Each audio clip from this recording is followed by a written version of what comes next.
Les mystères et surtout les inégalités du destin choquent la raison. Mais la parcelle de divin qui habite notre conscience proclame hautement que l'infinie justice réserve à chacun au-delà de cette vie une égalité absolue de devenir.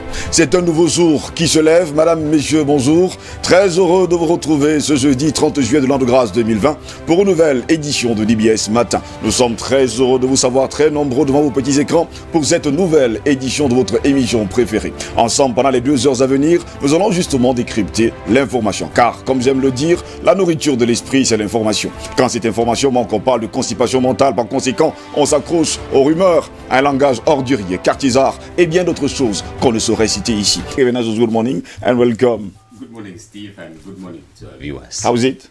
I'm fine. Very fine? I'm fine, Steve. Are you sure for that? I'm sure. The week is actually... And your family? Well, my family is fine. Ok.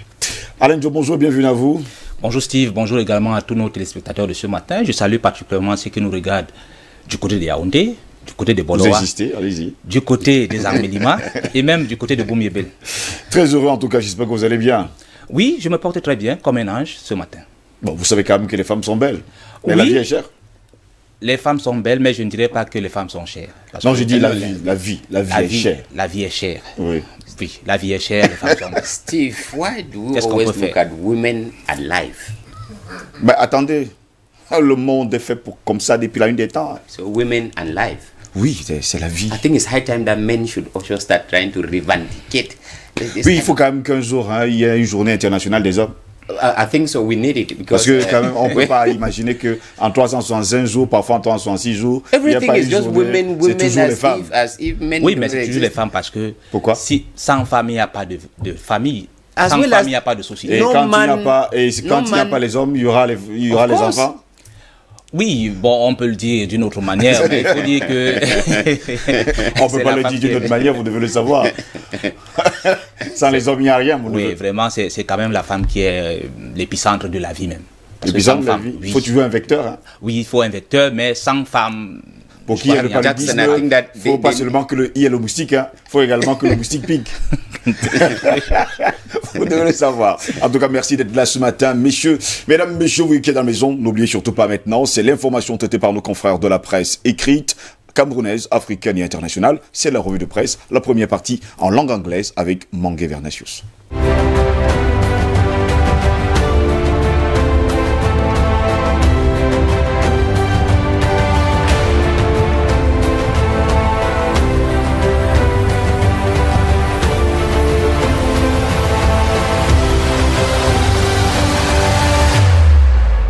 It is Thursday, the 30th day of July 2020, and for what newspapers have for us today, we begin with the Guardian Post newspaper that looks at the atrocities in the northwest and southwest region, saying the United Nations is under pressure to cause a freezing of separatist leaders' account. On pages 2 and 7, the paper says Human Rights Watch, in a sketchy report, also indicts military over excesses, but military fires back, saying the report is grossly biased. To absorb COVID-19 shocks, the paper says government secures 57.7 billion francs CFA AFDB loan, and lawmakers, as we read on page 6, urge government to institute dual nationality in Cameroon. All these we read in the Guardian Post newspaper. Le Jour newspaper informs us today on page 3 that the former Director General of CRTV, arrested on July 29, 2016, has been in prison for 4 years without judgment. Then in sport on page 11, we read of Union de Douala that has begun restructuring the team in preparation for upcoming challenges. Le Messager newspaper has their focus today on health, with the viral hepatitis telling us that close to 10,000 deaths are recorded per year, with Cameroon being among the 17 countries in the world with high rates of infection. Then on page 11, the paper brings a suspense asking, after 100 days in office in the Douala City Council, what do we have? Read for an answer in Le Messager newspaper. Mutation newspaper today tells us about the 30-year-old divisional officer for Likonje Division, who is currently being detained at the gendarmerie for killing his girlfriend. The paper paints the profile of this administrator who now sees his life drifting towards the unknown on page 6. Cameroon Insider newspaper today says government evaluates major road works, especially the Yaoundé-Douala Expressway, and indicates that this was the main issue at the yesterday's cabinet meeting in Yaoundé. Then on COVID-19 pandemic, the paper says the nationwide testing campaign caravan is underway. The Horizon newspaper on page 2 informs us that sacked Anglophone judge backed separatist fighters, rubbishing Biya's decision. On COVID-19 cure, the US-based Cameroonian female medics taught efficacy of hydroxychloroquine, but is branded Trump hireling. We take the weekly newspaper Tribune Bilingue on reconstruction of the Northwest and Southwest region, with Prime Minister Dion Ngute calling for international solidarity. L'Economie newspaper on food security says government is looking forward to importing over 200,000 tons of rice for the rest of the year 2020. And the paper says this decision provokes much comment within the society, especially in the context where the government is preaching the acceleration of local production and consumption of made in Cameroon. We take newspapers out of Cameroon, beginning in Nigeria, with the Vanguard newspaper talking about the celebration of the Feast of Sacrifice that comes up this Friday, saying the Borno State Police Command has ordered for restriction of vehicular movement to ensure a huge free exercise. Tricycles, bicycles, horses, donkeys and camels have been restricted from 6 a.m. to 12 noon, when worshippers might have finished their prayers. In South Africa, the Sowetan Live newspaper tells us that the South African Medical Association yesterday pushed to remind the government that medics bore the biggest brunt of the corruption surrounding the procurement of personal protective equipment, saying dubious medical tender jeopardize medical workers' well-being and the country's economy and reputation. East of the continent in Zimbabwe, the Herald newspaper tells us that the National Liberation Fighter, retired Air Force of Zimbabwe Commander-Chief Marshal Perez Shiri, who died yesterday at the age of 65, has been declared a national hero. President Mnangagwa described the Liberation War stalwart as a man who served his country with distinction. In Rwanda, the New Times newspaper, talking about COVID-19 pandemic, says a cabinet meeting held on Wednesday called on Rwandan citizens to be more vigilant in respecting set measures to contain further spreading of the virus in the country by limiting unnecessary movement, including visits to friends and family. Out of Africa, the Guardian newspaper in Britain says, since the protest sparked by the death of George Floyd, millions of words have been written about the lives of young black Britons. Today, these words speak for themselves, such as young, British, and black. The Times newspaper, on their part, looks at fears of Spanish-style outbreaks in weeks, envisaging tough new isolation rule to stop virus surge. And Steve, we end with the Daily Telegraph newspaper that specify that isolation for COVID-19 increased by 3 days. That is 10-day lockdown for those with symptoms, but travel quarantine may be reduced. Steve, these are some of the information that we have for newspapers in Cameroon, Africa, and the world. J'ai bien aimé Young, British and Black. Titre d'ailleurs, hein, le journal anglais ce matin. Ça fait quand même plaisir de savoir que depuis la mort de George Floyd en mai dernier, eh bien, le mouvement Black Lives Matter continue toujours son petit bonhomme de chemin. On peut également oublier qu'il y a une américano-nigériane, hein, une américaine d'origine nigériane qui est sortie encore il y a quelques jours, il faut le dire, pour dire non aux fake doctors. Actualiste. Voilà, il faut bien le dire, c'est le thème qu'elle a utilisé. Et j'ai bien aimé d'ailleurs le thème, hein, parce qu'elle a déclaré fake doctors qui passent la majeure partie du temps à dire n'importe quoi sur le coronavirus. Elle a bien fait savoir que la chloroquine, ça soigne. Il suffit juste de mettre également de la vitamine et tout ce qui va avec, et tout de suite on est guéri. Donc il faut qu'on arrête justement les fake doctors, on arrête la fake médecine. But Steve, actually, Dr. Emmanuel, I was surprised when the Horizon newspaper informed us today that she is a Cameroonian. Bon, si c'est pas deux déjà, parce qu'il y avait une américaine d'origine nigériane, Okay. et maintenant il y a également une américaine d'origine camerounaise. Right, il faut que vous le sachiez également. That's En tout cas, nous allons y revenir dans un instant. Tout de suite, allons-y avec justement l'information en langue française avec Alain Diok. Commençons par le magazine Défi Actuel qui bat à son pied de une. Pourquoi le PAD proroge la régie du terminal à conteneurs, se demande le journal. En tout cas, le journal de François Bambou indique qu'au regard des bons résultats déjà obtenus par la RTC et dans la perspective de poursuivre sereinement la rénovation de son terminal à conteneurs, le PAD justement maintient sa confiance à l'expertise nationale pour les 3 prochaines années, nous dit le journal. Le quotidien de l'économie parle justement du stock de sécurité avec 200 000 tonnes de riz à importer pour le reste de l'année 2020. Selon le journal, cette décision du gouvernement suscite des commentaires au sein de l'opinion, surtout dans un contexte où on parle de la production, de la consommation locale. Le journal sonne l'alerte en page 3 et dit d'ailleurs que plus de 8 millions de fumeurs sont exposés au coronavirus. Concernant les produits alimentaires, le journal observe la hausse des prix qui se poursuit dans les villes de Douala et même de Yaoundé. Un chiffre à retenir ce jour dans le quotidien Le Messager, près de 10 000 décès par an causés par les hépatites virales. Selon le journal, le Cameroun fait partie des 17 pays de la planète les plus touchés. À la une du quotidien Le Jour, Amadou Vamoulke, 4 ans en prison sans jugement. L'ancien directeur général de la CIARTV a été interpellé le 29 juillet 2016. Jusqu'aujourd'hui, il attend toujours son jugement, nous dit le journal. Il vient d'être aussi interpellé, lui c'est Franck Darlin et Yono Ebanga, présenté par le quotidien Mutation, qui indique qu'il est âgé seulement de 30 ans, ce sous-préfet de Lukunje, aujourd'hui en détention à la gendarmerie, voit sa vie basculer dans l'inconnu après justement son coup de feu mortel sur sa copine.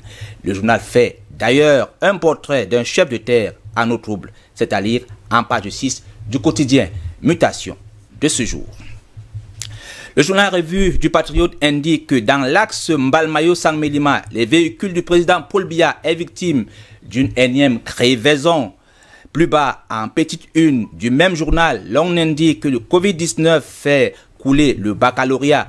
En tout cas, on est encore loin d'avoir fini d'entendre parler des conséquences engendrées par la pandémie du coronavirus, alors que le bac de l'enseignement devrait donc se terminer samedi dernier avec la traditionnelle épreuve facultative. L'on apprend à travers un communiqué du ministre de l'enseignement secondaire que les candidats des séries scientifiques vont devoir reprendre leur épreuve de physique et chimie, sciences de la vie et de la terre, les 10 et 11 août prochains. Direction le Gabon avec le journal L'Union qui titre CEAC, un tournant majeur pour indiquer que les dirigeants de la sous-région se réunissent donc ce jeudi en visioconférence à l'initiative du numéro 1 gabonais Ali Bongo au Ndimba, président en exercice de la CEAC, une 17e session ordinaire qui doit acter l'entrée en vigueur de la réforme institutionnelle de l'organisation, un saut qualitatif majeur en vue de la communauté viable et forte dotée d'un exécutif à l'architecture rénovée. Au Congo, les dépêches de Brazzaville évoquent justement la pêche maritime avec justement le gouvernement qui vient de réduire les licences de pêche suite justement à l'interpellation des parlementaires concernant le surnombre des navires justement dans les eaux du Congo. Le Premier ministre a justement annoncé lors d'une séance de questions orales avec débat au Sénat la volonté du gouvernement de réduire le nombre de licences de pêche. En R de Congo, le courrier de Kinshasa évoque justement plus qu'un mois, en tout cas plus d'1 million de personnes vont être vaccinées contre le choléra, stratégie de l'OMS et de l'UNICEF pour lutter contre la pandémie du choléra qui va se tenir justement du 29 juillet, donc hier au 2 août prochain dans le sud de Kivu. Direction la France avec le journal Le Monde qui dénonce que les personnes âgées ont eu un accès restreint à la réanimation pendant la période du pic de la pandémie du Covid-19. Selon le journal, des statistiques inédites qui attestent que les personnes de plus de 75 ans n'ont pas toujours pu être hospitalisées.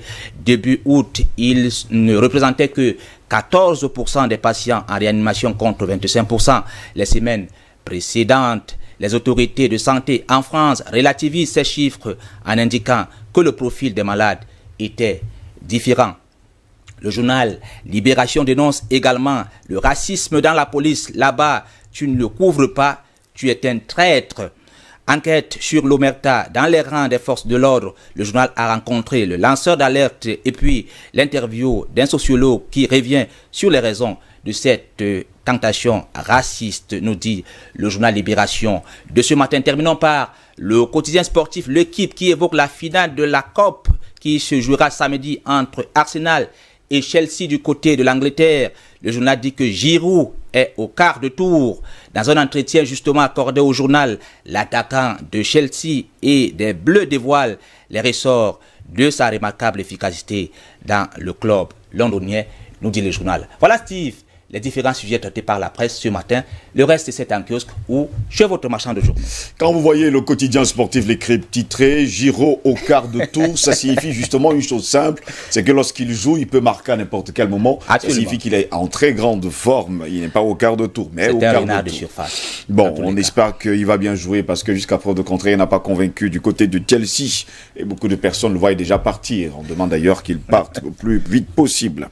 Messieurs, on va revenir également sur l'information à la grande une du quotidien gabonais, un quotidien national, il faut le préciser, quotidien gouvernemental, l'Union, qui nous parle de la CEAC et parle d'un tournant majeur. En tout cas, on va comprendre pourquoi. Revenons justement sur le cas de ce qui s'est passé la semaine dernière à Kribi. C'est à Kribi, c'est ça? Oui, Actually, absolument. Steve. Avec le préfet. Steve, when I read C'est le préfet ou le sous-préfet d'ailleurs? Le sous-préfet. Sous-préfet, Le sous-préfet. 30 years. Combien? 30 ans. 30 years old. Steve, when I listened to this story, I read a different impression. I'm sorry, our viewers, maybe, you know, Steve, when we keep talking of youths bringing the youths into the governmental machinery of Cameroon, I tend to ask myself this question: when we have such acts like what this, I call it a young man. He is a young man at 30. He is already a divisional of a sub-divisional officer actually. That is what we have been asking the president, Paul Biya, to do. Then you bring a young man into power, an administrator at 30 years. You do this. What do you want the president to do? Do you think that Paul Biya will get up again and think of a young man? Voilà pourquoi c'est des tensions. On dit souvent que la jeunesse est en train de justement de décevoir. Hein, il faut le dire. And actually, we the youth, we are already proving by such acts that we are irresponsible. They should not give us post of responsibility, because imagine a divisional officer who rules a subdivision. He represents the president in that subdivision, and then he behaves like this. These are acts that we should condemn and think that we need to reconsider the way we do things here. I think Paul Biya now has a reason to continue with his old... bon, he has a ça reason. arrive, hein, il y a des choses qui arrivent dans la vie, on ne les attend pas très souvent, mais qu'il arrive quand même à tirer sur sa fiancée ou sa petite amie. Non, on ne peut pas dire que ce sont les choses qui arrivent. Vous savez, c'est Mangue Vernache qui parlait tout à l'heure des jeunes. Et quand on parle des jeunes, nous sommes aussi des jeunes. Mais c'est pas parce qu'on est jeune qu'on doit justement tirer la couverture de son côté. Oui. Vraiment, les jeunes dans ce pays, depuis un certain moment, de soif. Vous savez, depuis... on avait parlé de Amatou Toumouna, qui était aussi jeune, parce qu'on relativise le jeune chez nous. Avoir 50 ans, c'est être jeune. Amatou Toumouna, Yves-Michel Foxo, qui ont déchu, qui étaient dans le gouvernement. Voilà un jeune aussi, un jeune sous-préfet. Alors qu'on demande au président de la République, à chaque moment, justement, de mettre du sang neuf dans l'administration. Oui. Mais aujourd'hui, qu'est-ce qu'on peut faire? Mais ça démontre même autre chose. Ça veut dire que ce sous-préfet, le Koundé, n'était peut-être pas marié. Franck Derlin et Yono Ebanga, oui. le chef de terre qui est en trouble. Oui, puisque s'il tire No, c'est pas Ça me rappelle l'histoire de Oscar Pistorius, vous vous rappelez, qui a déclaré qu'il était aux toilettes, il était en train de se laver, sur le coup il a entendu du bruit, et No, running il a tiré au out. travers de la porte, et il a tiré sur sa femme, je ne comprends pas. Bon, maintenant vous me racontez également une autre histoire semblable. Steve, when I read about C'est une this bonne façon de incident, dire les choses. Hein. when I read about this incident, this administrator is not married, and he happened to have promised to get in. Il est en train d'arranger ses bagages pour qu'ils aillent tous en week-end. Et le coup de feu est parti comment? Elle a pris le coup de feu. No, what happened is maybe the lady understood that the divisional officer actually married a different woman, and came to find out. And then when he said no, they are finished, she promised that she is going to unveil some of her maybe some of his skeletons in public. So the young man had nothing to do than to wipe her out of existence. But I think, is that the justifiable reason to do that? Oui, mais bon, Steve, c'est la grande interrogation. Je voudrais ajouter à la chute de Manga Bernache que oui, on peut parler des jeunes. Il y a quand même des jeunes responsables. On ne peut pas dire que tous les. Non, c'est pas tous les jeunes qui déçoivent. Il y a des jeunes responsables. Actually, mais il faut aussi dire que quand on veut confier à un jeune vraiment un poste de responsabilité comme celui-là, il faut quand même obéir à certains critères. Par exemple, il faut être marié. On ne peut pas être sous-préfet, être sans femme. C'est quand même... il a 30 ans, il avait encore du temps. Hein. Oui, il n'est pas question d'avoir 30 ans. On peut avoir même moins de 30 ans. People get married at 25. On peut ne pas être marié et être responsable. Hein. Mais écoutez, il ne faut pas oublier ça. Ce que je veux dire... ne pas être marié et être très responsable, c'est de grandes choses d'ailleurs. Ce que je veux dire, c'est que le sous-préfet dans sa circonscription, c'est-à-dire, il reçoit les hommes mariés qui ont des problèmes dans leur foyer. Alors, comment peut-on donner donc des conseils à ces gens-là, alors que lui, il n'est pas marié? Donc c'est pour ça que quand on veut confier quand même certaines responsabilités aux gens, il faut quand même qu'ils obéissent à certains critères. Non. Il faut être marié. On peut être, on peut pas être vraiment célibataire et être sans femme. Et être quelqu'un de très responsable. Mais voilà ce qui arrive. Donc quelqu'un qui n'est pas marié. À quelqu'un qui n'est pas marié. Monsieur, il y a également que le quotidien L'économie nous fait savoir que le Cameroun, pour la sécurité alimentaire, en tout cas, du pays, va importer 200 000 tonnes de riz, ce qui est un gros problème. Pourtant, nous, depuis la nuit des temps, nous parlons de la production de riz local. Oui, mais tout le temps on en parle. Je pense que l'ingénieur, c'est Zongang, peut-être si je prononce mal, qui parle, Albert Zongang, oui, allez-y. Qui parle tout le temps de cette affaire où on peut. Mais qu'est-ce qui dérange? Il y a beaucoup de choses qui dérangent parce qu'il y a des gens qui sont oui, mais vivent de l'importation. Oui, il y a des gens qui vivent de l'importation parce que derrière ces importations, il y a des commissions, il y a des rétrocommissions, il y a des négociations. Oui, et ça fait que les gens se bourrent un peu les poches. Donc, je voudrais dire que on a des bassins, des écoles ici chez nous, on sait ce qu'il faut faire. En réalité, on sait ce qu'il faut faire. Mais on ne le fait pas. On ne le fait pas parce que simplement, les gens ont en dessous certains avantages que nous connaissons tous. Bon, on ne va pas également oublier que le Messager nous dit ce matin, parlant des hépatites virales, que près de 10 000, enfin le journal note près de 10 000 décès par an. D'ailleurs, hein, il faut également dire que le paludisme a également tué bon nombre de personnes. L'année dernière, on parle de plus de 10 000 d'ailleurs. On ne va pas seulement dire que c'est le coronavirus qui tue. Il y a également le paludisme qui tue d'ailleurs chaque année au Cameroun. C'est plus de 10 000 personnes d'ailleurs, chaque année. Cameroon is among the 17 countries in the world highly infected with viral hepatitis. Justement, parlant justement de l'hépatite. L'hépatite virale. Oh, ça c'est 17th country in the world. 17e pays dans le monde. Among the 17 countries. Toutes les hépatites. Hein. Toutes les hépatites. Yes. Donc là encore, il faut faire très attention parce que nos confrères du quotidien Le Messager nous font savoir aujourd'hui que c'est 10 000 décès enregistrés chaque année. Là encore, c'est des choses à faire. Hein. Amadou Valmouké a déjà fait 4 ans en prison, mais il n'a jamais vu, hein, ne serait-ce qu'un prétoire. Oui, absolument, c'est une situation déplorable. Vous savez que on est pour justement essayer de sanctionner ceux qui sont indélicats justement sur la gestion de la fortune publique. Mais de là à condamner quelqu'un depuis sans le juger, je pense que c'est quand même inadmissible. Je ne sais pas s'il y a Anguille Souros. Mais pendant ce temps-là, ça fait le deuxième directeur général de la télévision nationale qui se retrouve là-bas. Actually, so when we keep saying that, it's like nominations in this country is a shortcut. On a combien de gouvernements déjà là-bas? Whether in the third government or the fourth government. Because we have a prime on a déjà 2 gouvernements là-bas, à l'intérieur. Hein. Of course, there are two governments. Avec 2 directeurs généraux également. de la télévision nationale?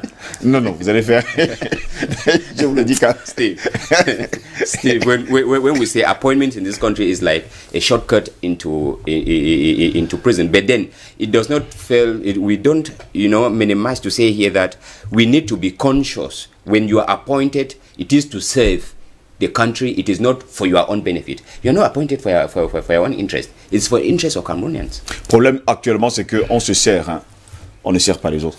Oui, Steve, moi je voudrais quand même dire, parce que ça revient, l'affaire Vamolo, que ça revient, que ce soit les ONG qui dénoncent cette affaire depuis un certain moment, que ce soit même la société civile, je crois qu'il faut quand même voir quelque chose. C'est comme si c'est un complot contre ce monsieur. Je ne comprends pas pourquoi quelqu'un peut être là, alors que les autres passent à la barre à chaque moment.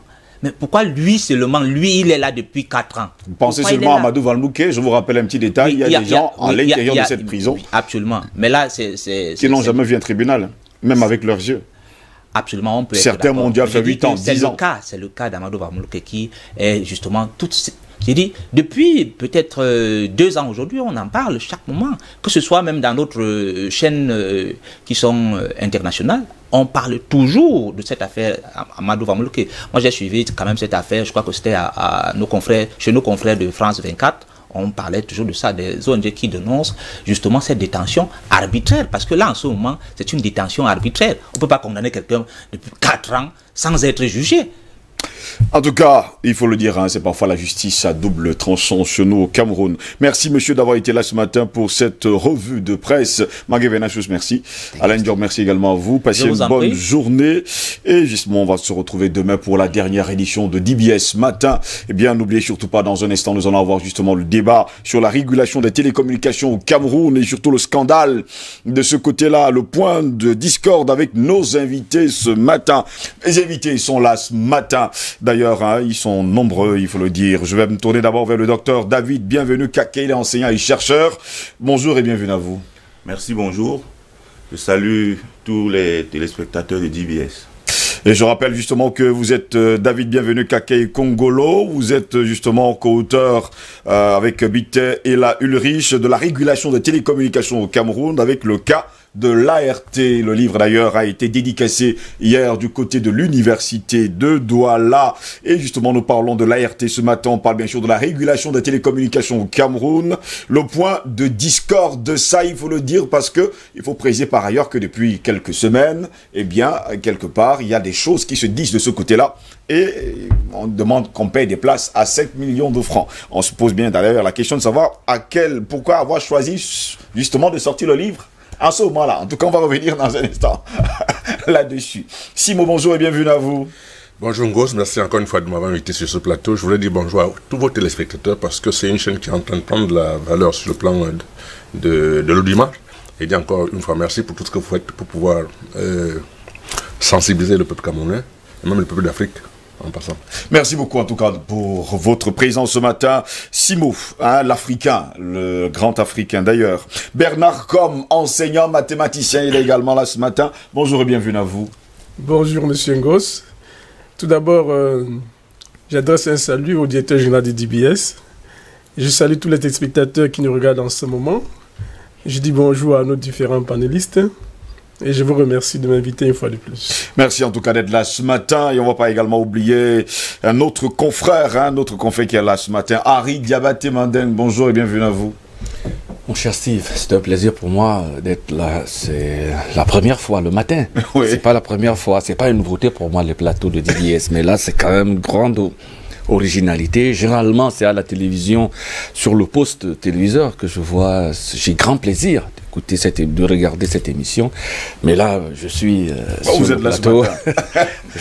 Je suis particulièrement heureux de prendre un bon bol de matango, comment on dit ça, de kouroukourou le matin.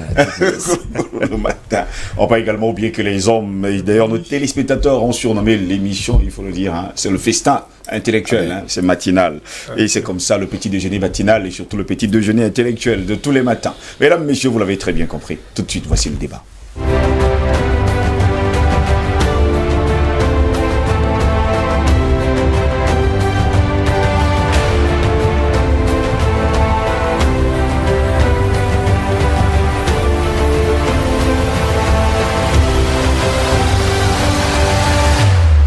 Le thème ce matin du débat, c'est justement régulation des télécommunications au Cameroun, au point de discorde. Il faut également préciser par ailleurs que les manœuvres ont été mises à nu par l'activiste Boris Beltord, parlant justement de l'ART. On voit d'ailleurs des séries de captures d'écran présentant des conversations entre la présidente du conseil d'administration de l'agence de régulation des télécommunications et un autre membre du conseil d'administration, monsieur Kaldiop Simon. On en a parlé d'ailleurs ici il y a quelques jours. Des échanges qui tournent autour de 2 recrutements à raison de 5 millions de francs CFA à débourser par candidat. C'était un scandale qui a d'ailleurs suivi, et qui a certes des précédents dans l'administration camerounaise, mais cette fois-ci, eh bien, la déception est trop grande pour les Camerounais qui auraient cru que celles qui militent depuis de nombreuses années pour More Women in Politics, plus de femmes en politique, soit finalement de la même couture que ceux qui croquent les à belles dents, la fortune publique et qui mettent en place des stratégies pour pérenniser la corruption dans les recrutements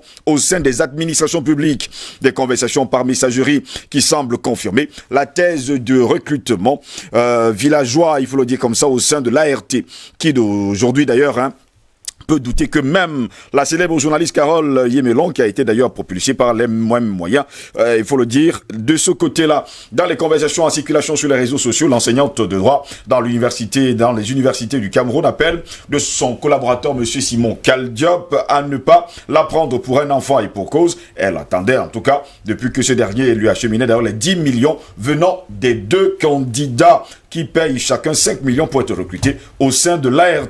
Le problème, c'est qu'il y a un candidat qui ne pouvait pas donner, d'ailleurs, ne pouvait que donner 4 millions de francs CFA et demander un moratoire de 24 heures pour verser le million manquant. Ce qui n'a pas plu, il faut le dire, à madame la présidente du conseil d'administration, qui était très pressée de mettre sur la table du directeur général 2 noms de jeunes cadres qui devaient être nommés sans que leurs compétences ne soient vérifiées au préalable. C'est ça. On va se dire, quelle catastrophe.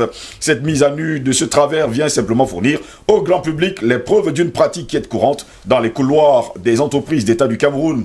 Malheureusement, ça il faut le dire, comme ce sont les manœuvres sous cap, il était toujours difficile de prouver l'existence de ce phénomène. Et que ce soit Justine Difo qui vient juste d'être mis à ce poste par le chef de l'État, qui se livre à de telles manœuvres, c'est dire combien le mal est justement très profond. Ça il faut le dire. On ne va pas également oublier qu'elle a fait d'ailleurs une lettre où elle a dit haut et fort que jusqu'à preuve de contraire, elle a fait très bien son travail et elle déclare qu'elle le fait d'ailleurs très très bien. Mais pendant ce temps, hier, je pense que c'était le 28 juillet de l'an de grâce 2020, le 29, d'accord, parce que nous sommes le 30, le 29, le docteur David Bienvenu Kaké, qui est d'ailleurs enseignant, il faut le dire, enseignant-chercheur à l'université de Douala, a justement, il faut le dire comme ça, fait la dédicace de son livre, il faut le dire, il est co-auteur de la régulation des télécommunications au Cameroun, cas de l'ART. Pourquoi avoir attendu justement au moment où on parlait de ce scandale pour dédicacer votre livre? Il s'agit juste d'une coïncidence. Il s'agit d'une coïncidence. L'ouvrage intervient à peu près 20 ans après la création de l'agence de régulation des télécommunications.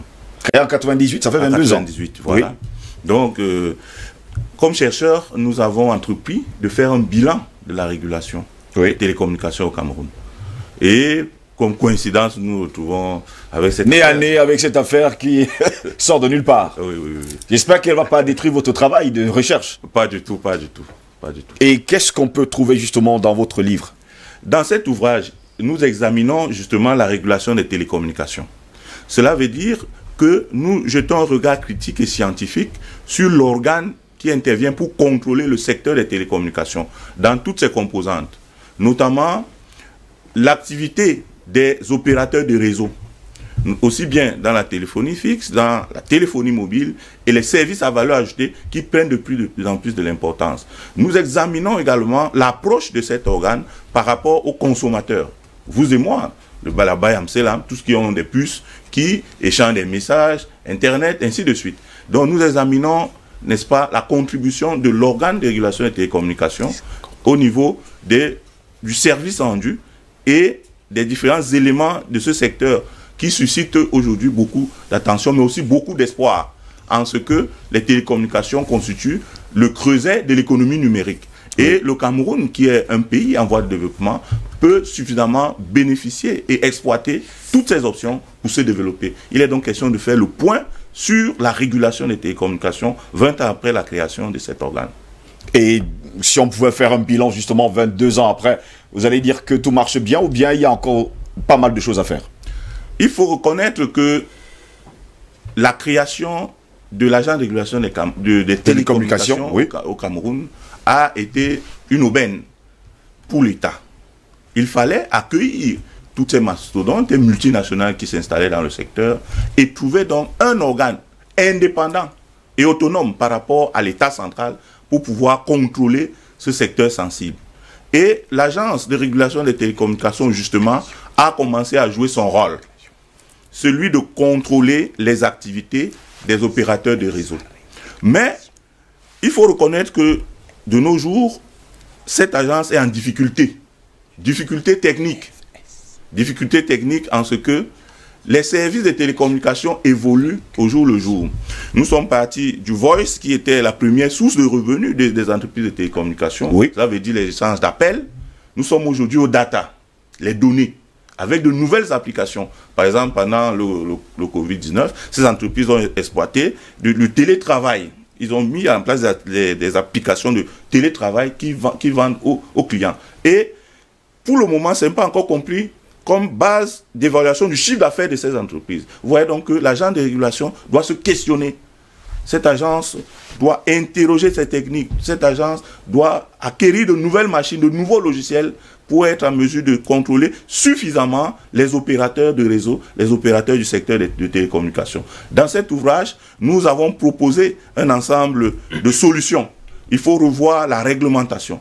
Il faut intégrer dans l'ordre interne la réglementation communautaire qui avait déjà fixé le cap, notamment en matière d'interconnexion, en matière de partage d'infrastructures, en matière de portabilité des numéros. Aujourd'hui, vous et moi, chacun a 2, 3, 4 numéros. Dans un système bien régulé, vous pouvez utiliser un seul numéro et faire toutes les opérations en matière de télécommunication. Or, la portabilité des numéros n'est pas encore effective au Cameroun. Pourtant, il y a un arrêté de 2017 qui détermine les modalités d'application de la portabilité de ces numéros. Voilà. Donc, nous faisons des propositions dans ce sens. La réforme des textes organisant le secteur, l'acquisition des moyens techniques et technologiques pour s'adapter aux évolutions du secteur des télécommunications, mais aussi, il faut, et là nous revenons sur le sujet qui fait l'objet de l'actualité, il faut que l'ART puisse renforcer les capacités de ces agents ou recruter des agents suffisamment compétents pour être au niveau des mutations que connaît le secteur des télécommunications. Justement, que connaît le secteur des communications. Je vais me tourner vers Henri Diabaté Mandeng, jusqu'à preuve de contraire. Vous avez suivi justement, vous êtes journaliste, vous avez suivi cette actualité concernant justement l'agence de régulation des télécommunications. On a d'ailleurs parlé il y a encore quelques instants de ces recrutements, il faut le dire comme ça. Je le dirai à tout bout de champ comme ça. On demande 5 millions par candidat qui veut justement travailler au sein de l'ART. Pourtant, comme le docteur veut le faire savoir, il faut réorganiser, il faut faire pas mal de belles choses. Bon, il faut comprendre que vous avez superposé deux faits. Oui. Il y a l'obligation de perpétuer le service public, c'est-à-dire l'eau. Vous savez, les télécommunications font partie d'un secteur stratégique comme l'eau, comme l'électricité. Ce sont des secteurs généralement qu'on ne privatise pas. Donc on ne laisse pas au privé. L'État maintient la férule pour garantir à tous l'accès à ces secteurs stratégiques. Bon, maintenant, c'est pour ça qu'on crée l'agence de régulation des télécommunications. Parce que vous avez des géants qui arrivent dans le domaine des télécoms, qui dépensent beaucoup d'argent, des sommes énormes, et qui ont la tentation de vouloir faire un retour sur investissement rapide, c'est-à-dire sans souvent se préoccuper de l'intérêt général. Est-ce qu'ils sont capables de satisfaire les intérêts des consommateurs? C'est ça la vraie équation. Alors l'État dit, je crée une autorité qui sera chargée de légiférer. Mais ce n'est pas souvent facile pour un certain nombre de choses, parce que l'État lui-même, l'État central n'a pas encore réussi à faire sa mue, n'a pas réussi souvent à s'adapter par rapport aux exigences modernes d'un État moderne, des pratiques économiques. Donc ça coince à certains moments, il y a cette sorte de complexité. Et l'avantage du docteur Kaké, c'est d'avoir plongé dans la futaie de ces textes et d'avoir apporté de la lumière. C'est-à-dire permettre au Camerounais lambda de comprendre qu'il a la possibilité hein, comment il peut faire. Justement. Bon, lorsqu'il a un problème par rapport à tous ces opérateurs. Bon, maintenant, le problème fondamental, c'est que vous suggérez une autre question, c'est l'affaire de 5 millions. Je ne sais pas si elle est vraie. Moi, je suis un journaliste. Je ne parle que des faits, de ce qui existe.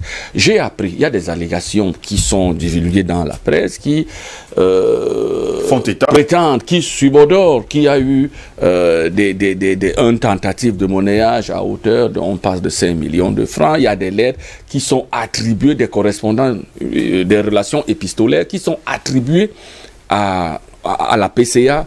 Sont-elles vraies, ne sont-elles pas vraies? L'autorité de tutelle, c'est la ministre. La ministre a demandé des explications à ses collaborateurs, c'est-à-dire la PCA, le DG. Je pense que c'est au terme de son enquête, quand elle va produire son rapport, qu'on pourra se déterminer si effectivement il y a eu acte délictueux ou pas. En l'espèce, je dis aux gens d'avoir raison gardée, de ne pas se projeter rapidement comme certains le font dans l'opinion publique. On peut être fâché d'un certain nombre de pratiques, mais attention, je dis aux gens, calmez-vous, ne lancez pas la pierre à quiconque dans cette histoire tout de suite, tant que la lumière n'a pas encore été faite. On espère vivement que l'État ne fera pas ne créera pas une énième commission qui sera une arlésienne au finish. On veut vraiment qu'on sache, parce que c'est pas seulement l'ART, c'est commun à tous ces établissements publics où des pratiques, lorsque le PCA et le DG ne sont pas sur la même longueur dans le domaine de la prédation des biens de l'entreprise, généralement les grincements dedans. Et vous savez, à l'ART, on se souvient des formidables batailles entre le PCA, Hassana Mahamat, et l'ancien DG Zozane. Non, pas Zozane, d'abord... Oui, Zozame, oui, justement. Oui, Zozame, justement, merci. Et Zozame. Donc, on se souvient des batailles homériques. Donc, on sent que, pourtant, lorsque l'ancien DG Bemengue était là, Sana Mahamat et lui, c'était la Dolce Vita. Comment subitement, dès que l'un s'en va, ça devient la lune de miel tour en lune de fiel. Donc, il y a sûrement eu un problème. Est-ce que c'est le partage du gombo qui les a départagés? Je ne sais pas trop. Mais toujours est-il que, véritablement, il y a dans ces administrations, il y a une sorte de... Soit les textes sont flous, ils sont opaques, et créent cette confusion, soit on n'a pas souvent la possibilité, c'est-à-dire les gens ne respectent pas les textes lorsqu'ils existent. Donc, fondamentalement, je pense que le livre du docteur Kaké nous permet de comprendre exactement ce qui se passe dans nos administrations, pas seulement dans le cadre de l'ART, de comprendre en fait le phénomène, les mécanismes de fonctionnement de nos établissements publics. Je vais me tourner vers Simo. Simo, je vais vous dire quand même, c'est pas la première fois quand même qu'il y a, il faut le dire comme ça, un scandale au sein même de l'ART. Non, disons en réalité, M. Goss, c'est que c'est récurrent dans toutes les sociétés publiques, parce que c'est une question de système et c'est une question de méritocratie aussi. Parce que tant qu'on n'a pas mis en place des gens de valeur dans nos sociétés, on aura ce genre de problème. Parce que je veux vous dire, le cas de l'ART, comme la plupart des sociétés parapubliques, comme la SONEL, la Kamwata et toutes les autres sociétés citoyennes, c'est des sociétés qui devraient booster l'économie camerounaise sérieusement.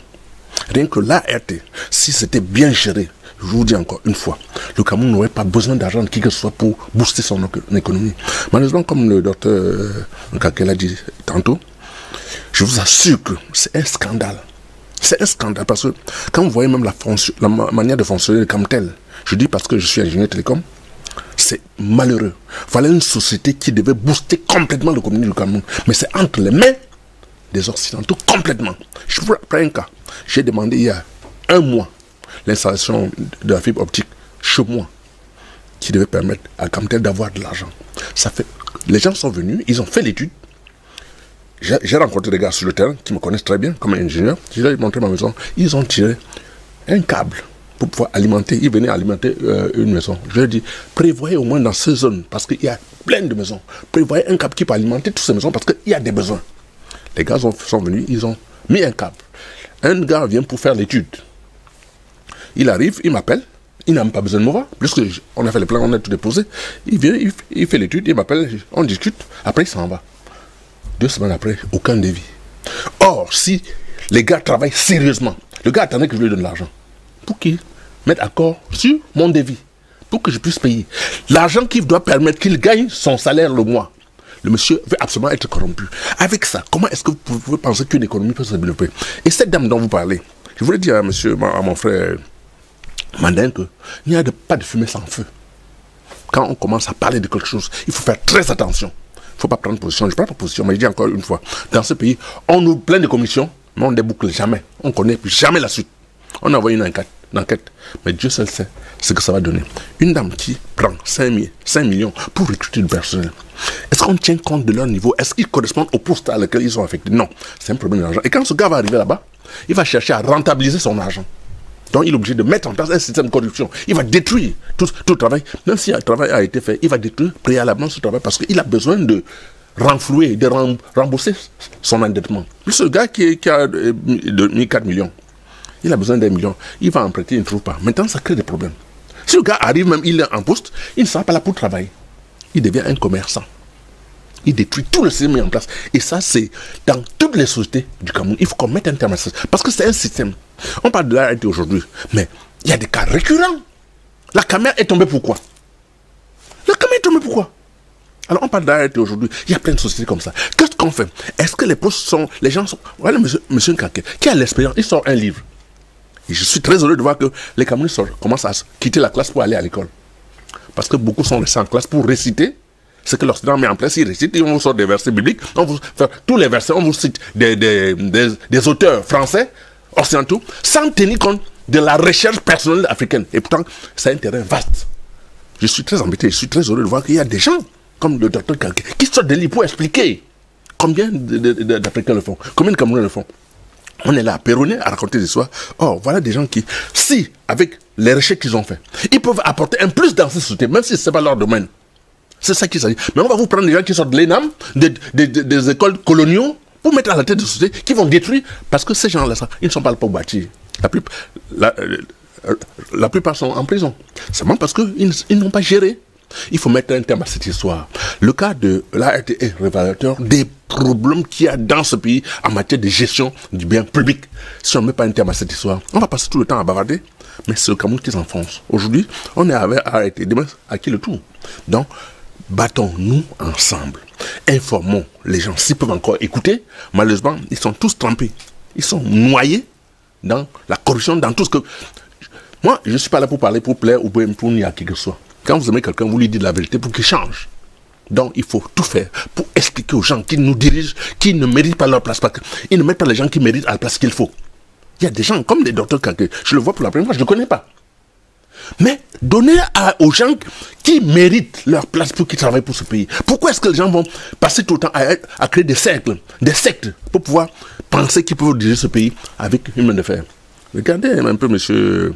Un très bon travail d'ailleurs, un travail de recherche monsieur qui a Goss, pris remarquez un très peu. longues années, ça il faut le préciser. Remarque. Et il l'a fait d'ailleurs avec un doctorat, hein, je pense.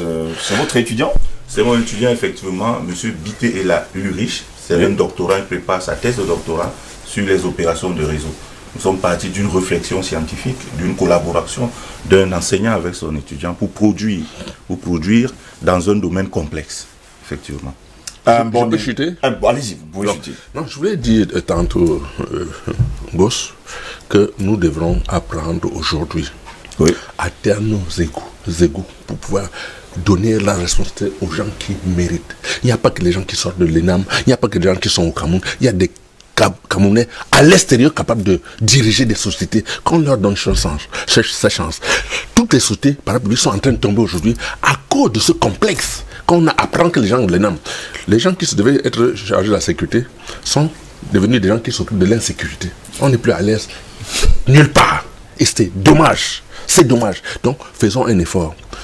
Disons la vérité aux gens qui nous dirigent pour qu'ils changent pour l'intérêt de tout le monde. C'est ce que je voulais dire, monsieur. Merci beaucoup, Simon, pour cette première prise de parole. Je vais me tourner vers Bernard Combe, qui lui est enseignant également, et surtout enseignant de mathématiques. Je pense que vous avez également suivi le docteur Kaké, qui vient de comme être un livre, hein, la régulation des télécommunications, même si on sait pertinemment que le livre sort au moment où on parle également d'un scandale, il faut le dire comme ça, du côté de l'ART. Disons que je salue le livre du docteur Kaké, non seulement parce que c'est une production locale, camerounaise, c'est une contribution africaine au progrès, mais je salue aussi ça parce que c'est un livre scientifique. Oui. Parce que d'habitude, on publie dans le domaine culturel, politique et autres. Donc ça, c'est une œuvre technique que je salue aussi en tant que chercheur. Je comprends très bien ce qu'il en est. Maintenant, pour revenir au dossier proprement dit, à savoir la discorde, sincèrement, il y a quelque chose qui ne va pas, comme les autres intervenants l'ont révélé. D'un côté, on accuse quelqu'un avec des chefs d'accusation bien déterminés, si je m'en tiens à la correspondance que Madame le ministre, Madame Minette Libomliquin, a adressée à la PCA. De l'autre côté, le professeur Justine Tchenkam, qui maintient qu'elle a bien fait son travail. Alors, c'est un peu paradoxal. On peut se demander, est-ce que quelque part, elle essaye de fuir devant ses responsabilités? Parce qu'on l'accuse d'avoir fait un recrutement sans test, d'avoir fait un recrutement sans tenir compte des quotas, d'avoir fait un recrutement sans tenir compte des besoins réels. C'est vrai, ça a l'air un peu trop facile. Parce que quand on vient manager là où quelqu'un a été limogé, presque pour les mêmes raisons, et qu'on s'enfonce de la même manière, c'est un peu étonnant aussi. Parce que M. Hassana, qui était là avant elle, il a été limogé pour problème de recrutement du personnel. Elle vient, quelques mois après, c'est presque la même chose, même si elle n'est pas limogée. Comment comprendre ça de la part d'un professeur d'université? Quelqu'un qui a été à l'université René Descartes, tel que les recherches le prouvent. Quelqu'un qui dispense le droit. C'est un peu étonnant. Le droit, ça veut dire remettre les choses encore en ordre, réguler la société en général, faire des textes dans le sens du bon management. Ça veut dire que on devrait s'attendre de la part de Mme Tchenkam une certaine exemplarité. D'autre part aussi, lorsqu'elle a tenu son premier conseil d'administration, c'était le 27 mai 2020, elle a défini la vision qui était la sienne. Elle a dit qu'à l'horizon 2025, elle souhaite que Camtel soit une entreprise dynamique, robuste, en qualité, dans le domaine de la bonne gouvernance. Alors que quelques mois après, vraiment quelqu'un soit mordu par... Enfin, qu'elle morde à la part du gain, c'est vraiment paradoxal. C'est étonnant. C'est ridicule, vraiment. Et puis quelqu'un qui, comme vous l'avez relevé à l'introduction, lutte pour more women in politics. Une femme qui est présidente des femmes leaders. Vraiment, elle a l'obligation d'être exemplaire, de bien se comporter en termes de management.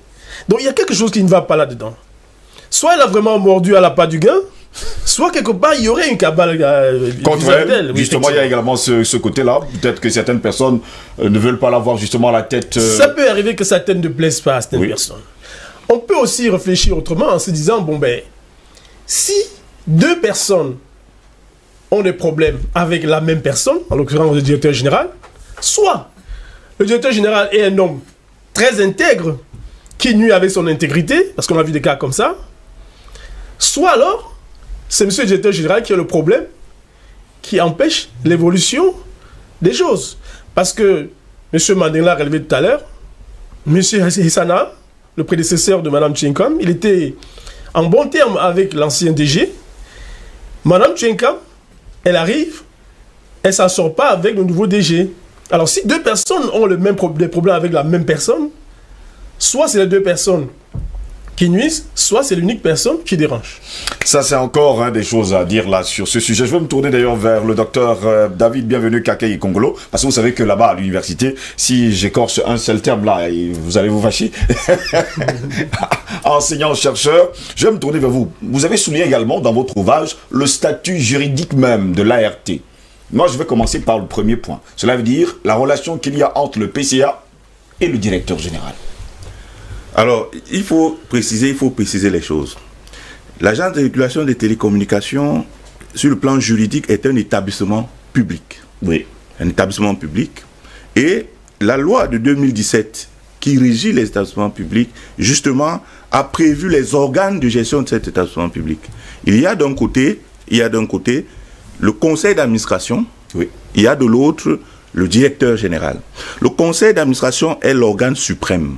C'est ce conseil d'administration qui autorise les feuilles de route assignées au directeur général. Si on doit revenir en matière de recrutement, la direction opérationnelle d'un établissement public, à l'instar de l'AET, appartient au directeur général. Mais cependant, dans les postes stratégiques, les postes supérieurs, il propose à la nomination et le conseil d'administration peut, par résolution, soit valider la nomination, oui. Soit rejeter. Donc, à l'espèce, il n'appartient pas à un président du conseil d'administration de procéder directement par acte individuel, par acte administratif à un recrutement. Parce que le conseil d'administration est l'organe suprême. Le conseil d'administration n'assure pas la direction opérationnelle. C'est au directeur général appartient ses prérogatives de choisir parmi les candidats ceux qui auraient le profil pour mener à bien auprès de lui certaines missions. Mais, cependant, il doit soumettre ses propositions de nomination au conseil d'administration qui peut les valider par résolution. Vous voyez que là, c'est un problème de compétence entre deux organes bien distincts. Voilà. Et jusque-là, on parle toujours d'une entreprise qui est publique. Oui, c'est une entreprise, c'est un établissement public. Oui. Un établissement public, ça veut dire un établissement qui est créé par l'État et à qui l'État assigne une mission de service public. Et dans le cas d'espèce, il s'agit de la mission de réguler, de contrôler, de surveiller le secteur des télécommunications, le secteur des communications électroniques. Donc, il s'agit d'un organe particulier qui a été institué par la loi sur les télécommunications. Oui. Et cet organe a aussi été institué par le droit communautaire CEMAC. Parce que le droit communautaire CEMAC recommande aux États partis de créer des organes nationaux de régulation des télécommunications. Vous voyez. Donc, dans le statut juridique, est-ce qu'on pouvait avoir justement plusieurs démembrements de l'ART dans les 10 régions du pays? Oui, là, ça c'est une question qui relève de l'organisation de l'agence de régulation des télécommunications, qui peut se déployer en créant des représentations dans les 10 régions. Parfois, on n'y est pas encore. Elle n'est pas encore, l'agence n'est pas encore présente dans les 10 régions. On a encore des représentations régionales qui couvrent 2 régions. Par exemple, il y a le littoral et le sud-ouest, par exemple. Le littoral et le sud-ouest, par exemple. C'est géré à partir du littoral. Donc, cette agence peut se déployer. Cette agence a des moyens pour se déployer. Parce que la rémunération ou alors le budget de fonctionnement de l'agence de régulation des télécommunications est issu des redevances payées par les entreprises du secteur des télécommunications. La redevance de télécommunications qui est basée sur le chiffre d'affaires de ces entreprises de télécommunications. Elle a suffisamment de moyens. En 2015, l'agence de régulation des télécommunications avait un budget de 42 milliards. 42 milliards de francs comme budget. En 2015. Oui, je le rappelle à la page 55 de mon ouvrage. Cette agence a des moyens de se déployer. Mais elle doit améliorer son champ d'intervention, améliorer ses techniques de contrôle, au lieu de, n'est-ce pas, au regard de l'actualité, de se faire connaître sur les détails de recrutement. Les chiffonniers, il y a beaucoup de choses à faire dans le secteur des télécommunications. Il faut s'adapter à la nouvelle donne. Il faut contrôler les entreprises de télécommunications, les multinationales, brassent des milliards par jour, produisent par jour plus du milliard par jour. Si on prend, pour ne pas faire la publicité, si on prend une entreprise de télécommunication ayant par exemple 10 millions d'abonnés, si chacun des 10 millions consomme 100 francs par jour, ça fait 100 millions. Voilà. Ça fait 1 milliard. Ça fait 1 milliard. Oui. 10 millions, 100 francs, ça fait 1 milliard jour. Sans compter les transferts d'argent. Sans compter les transferts et les services à valeur ajoutée qui existent. Il faut donc que l'agence puisse mieux contrôler. Par exemple, on est dans un système de déclaration. Ce sont les entreprises de télécommunications qui déclarent le chiffre d'affaires, vous voyez. Ce système déclaratif. Il faut que... Pourtant, c'est à l'agence de régulation des télécommunications de savoir justement ce qui se passe à l'intérieur. Tout à fait, de contrôler, de réguler également ce qui se passe. Ces déclarations. Mais malheureusement, ce sont ces entreprises qui donnent plutôt leur budget Non, les entreprises déclarent leur chiffre d'affaires, l'agent doit contrôler. Si ce chiffre d'affaires n'est pas exact, si ce chiffre d'affaires a été minoré, c'est à l'agence de dire que vous avez minoré ce chiffre d'affaires, que évaluation faite, voilà votre chiffre d'affaires, et que voilà la redevance que vous devez payer. Puisque cette redevance est proportionnelle au chiffre d'affaires de ces entreprises. Henri Diabaté Mandeng, jusqu'à preuve du contraire, on a suivi le professeur, le docteur Bienvenu Kakei Kongolo, qui nous fait savoir d'ailleurs, parlant du statut juridique entre le directeur général et justement le PCA. L'un, ce n'est que le directeur général qui a pour droit de recruter, même s'il faut quand même la signature du PCA. Est-ce qu'on peut aujourd'hui penser qu'entre le PCA, la PCA qui est là actuellement, et le directeur général, les deux ne sont pas vraiment en odeur de sainteté, bien ne s'entendent pas bien? Bon, mais de toute évidence, s'il y a eu problème, antérieurement, il n'y avait pas de problème parce que les deux étaient sur la même longueur d'onde. Nous pensons de manière évidente que s'il y a problème aujourd'hui, c'est parce que les deux ne sont pas sur la même longueur d'onde. Donc, c'est clair que ces frictions démontrent à suffisance qu'entre les deux, il y a de l'eau dans le gaz. Mais maintenant, les textes sont clairs. Oui. Les textes sont clairs, les recrutements, surtout à un certain niveau, se font par décision du conseil d'administration. Justement. Bon, vous ne pouvez pas recruter, les cadres généralement se font recruter par le conseil d'administration. Donc d'un certain niveau.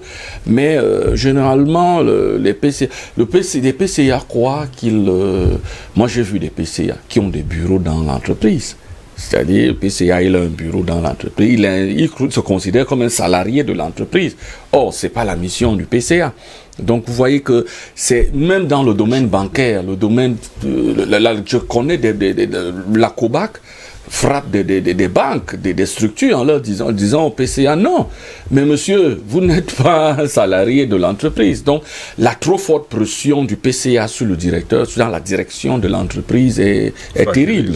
Donc, du coup, ça crée toutes ces situations, ces tensions, ces frictions, parce que le DG se sent à l'étroit, et du coup... mais toujours est-il qu'il y a un ministère de tutelle. La tutelle de l'État est là, elle veille à ce que...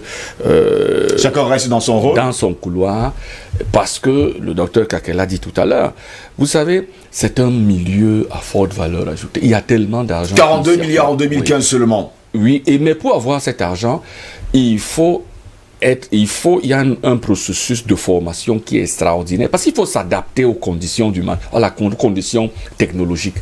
Le monde, ça évolue tellement vite, ça va tellement vite que si vous ne connaissez pas les services à forte valeur ajoutée, parce que nous, on voit une face de l'iceberg. De l'autre côté, il y a des relations entre les startups, le développement des startups et les opérateurs de télécom sur des services, sur des prestations, sur des programmes spéciaux qui rapportent immensément d'argent. Donc, il faut que l'État, par le biais de l'autorité de régulation, veille à ce que les dés ne soient pas pipés. Donc, veille à ce que non seulement les usagers aient le maximum de produits et à un coût abordable, c'est-à-dire parce que la multinationale peut vous mettre la minute à 500, elle s'en fout. Son problème, c'est de rentabiliser son argent. La minute est à 500, 600 francs. Or, l'État constate que non. Si on met à 100 francs, vous rentrez toujours dans vos frais, compte tenu du nombre de consommateurs. L'État vous contraint à revenir. Mais vous voyez, la partie est extrêmement difficile pour deux raisons. La première des raisons, ces multinationales sont très riches. Elles ont souvent un budget supérieur à ceux des États. Parce que même en Europe, j'ai essayé de voir comment ça se passe en France, même en Europe, c'est pas facile d'avoir ce pouvoir coercitif, c'est-à-dire cet effet contraignant sur la multinationale. Parce que la multinationale, vous en doutez bien, elle a des entrées dans le monde politique, elle a des entrées dans le monde économique, donc elle paye au fisc de l'argent de façon, c'est-à-dire des rentrées fiscales, elle est source de rentrées fiscales énormes. Du coup, c'est un client chéri pour la direction des impôts, pour l'État. Il faut le caresser, le manager. Et d'un autre côté, il y a le problème de la technologie. Je disais tout à l'heure, est-ce qu'au niveau de l'ARTI, il y a les mises à niveau du personnel? Je ne sais pas trop. Bon, je connais pas, je suis pas dans leurs arcanes, mais le problème, c'est qu'il faut des formations fortes des formations up-to-date d'un certain niveau, pouvoir s'adapter aux mutations technologiques, parce que c'est un mouvement, c'est un secteur en plein bouleversement, en constant bouleversement. Mais est-ce que cela est possible? Je ne sais pas trop, mais toujours est-il que ça devient très très difficile de s'arrimer, c'est-à-dire de discuter avec ces multinationales. Donc, je crois fondamentalement qu'il faut que l'État essaye de mettre de la lumière, de la clarté dans les affaires de l'ART, et que l'ART s'adonne aux standards technologiques pour garantir aux usagers le service public. Parce que le téléphone, c'est un secteur stratégique. C'est comme le rail, c'est comme l'eau, c'est comme l'électricité. Le Cameroun est l'un des rares pays au monde qui privatise ce genre de choses. On peut comprendre qu'il y a des pans de l'activité qu'on ne privatise pas, parce qu'il faut garantir l'accès de tous, mais aux ressources, mais il y a un pan qu'on privatise parce qu'il faut de l'argent pour moderniser l'outillage. On nous l'a dit au terminal à conteneurs du port de Douala. On nous a dit la réforme portuaire.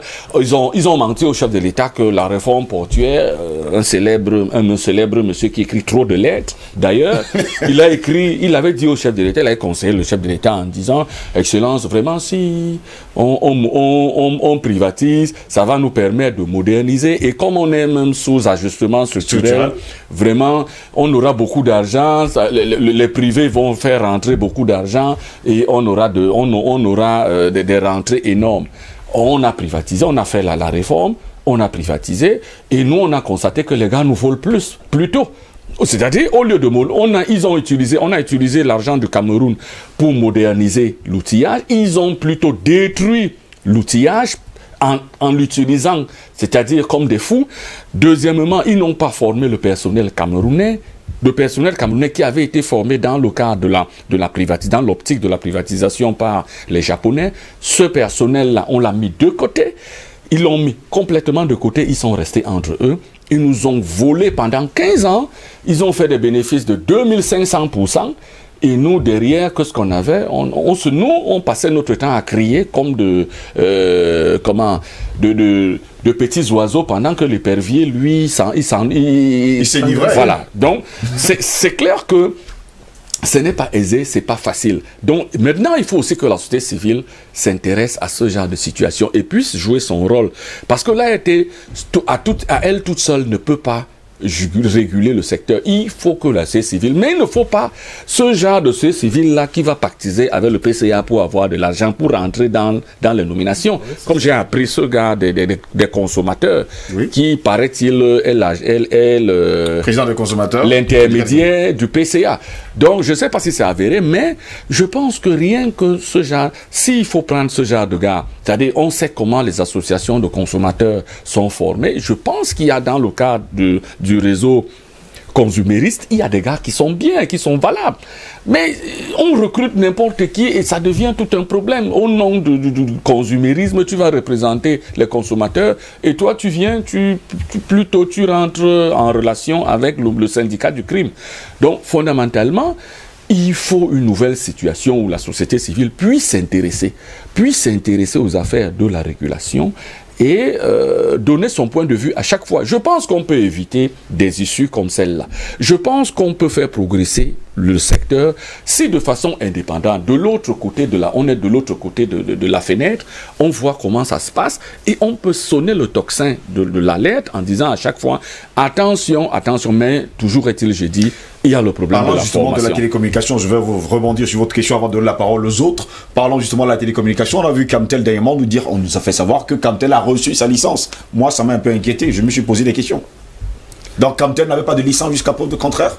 Ouais, ben, vous savez, il y a aussi un problème le régime de la tolérance. C'est quand même bizarre. Le docteur doit chercher dans ses papiers, il va me dire tout à l'heure. Le régime de la tolérance a permis à Camtel, c'est quand même un démembrement de l'État, a permis à Camtel d'évoluer comme ça. Je rebondis sur vous, parce que vous avez dit que la télécommunication doit appartenir à l'État. Oui, la télécommunication, c'est un bien public, c'est un bien national. Mais que la société nationale, qui est une société publique qu'on appelle Camtel, a eu sa licence il y a peut-être 112 heures, il y a quand même des questions à se poser. Justement, ça veut dire que, bon, peut-être l'ART a été très tolérante parce que l'ART s'est dit, bon, il ne faut pas pénaliser l'État. on ne va pas pénaliser l'État. Vous savez, dans la situation économique de Camtel, pour avoir la licence, c'est beaucoup d'argent, hein, c'est de l'argent. Est-ce que Camtel est capable de mobiliser 50 milliards? C'est pas très sûr. Non, il ne faut pas dire si. Par rapport aux charges, aux contraintes de Camtel, je pense que sur le plan financier, Camtel n'a pas la capacité de réaliser un tel investissement là maintenant. Je pense que c'est le... Pourtant, Camtel est un gouffre à sous.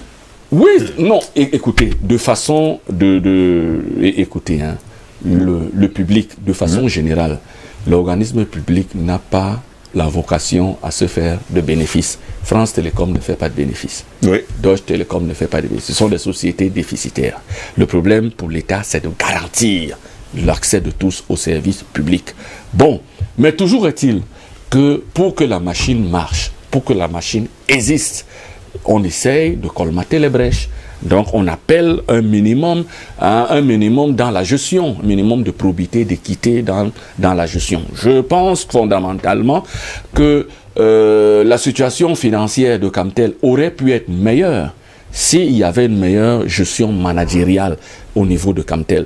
Parce que, et on le décrit depuis, vous ne pouvez pas avoir un directeur qui fait 15 ans à la tête d'une entreprise. Les résultats sont mauvais, c'est-à-dire en termes de fourniture des services aux usagers, mais que ce monsieur reste là en place pendant autant de temps. Je pense que ça crée un problème. Mais maintenant, peut-être sous l'impulsion de Madame Achidi Achou, les choses sont en train de... C'est quand même un vieux cas de la maison. Je pense que les choses évoluent. Déjà, elle s'est dit, on peut mobiliser de l'argent pour avoir la licence. C'est important. Et se mettre en phase avec la réglementation. Mais tout le monde, là où on attend Camtel, c'est quoi? C'est de, quand même, tous les Camerounais, chaque Camerounais devait avoir un téléphone Camtel. Devait avoir un puce Camtel. Il faut nationaliser. Par nationalisme, on... Oui. Oh, j'avais dit une boutade à l'ancien DG de Camtel. Un jour, je lui ai dit, on me donne Camtel, en 6 mois, je double le chiffre d'affaires de Camtel. J'offre un téléphone Camtel à tous les Camerounais. C'est fondamental. Les Camerounais n'achètent pas le téléphone, ils achètent le crédit de téléphone. Mais quand vous vous retrouvez dans la situation où vous voulez payer la facture de téléphone, vous arrivez à 11h à Camtel, on vous dit que la femme, elle est partie à la pause. Vous revenez à 15h, on vous dit qu'elle est rentrée chez elle.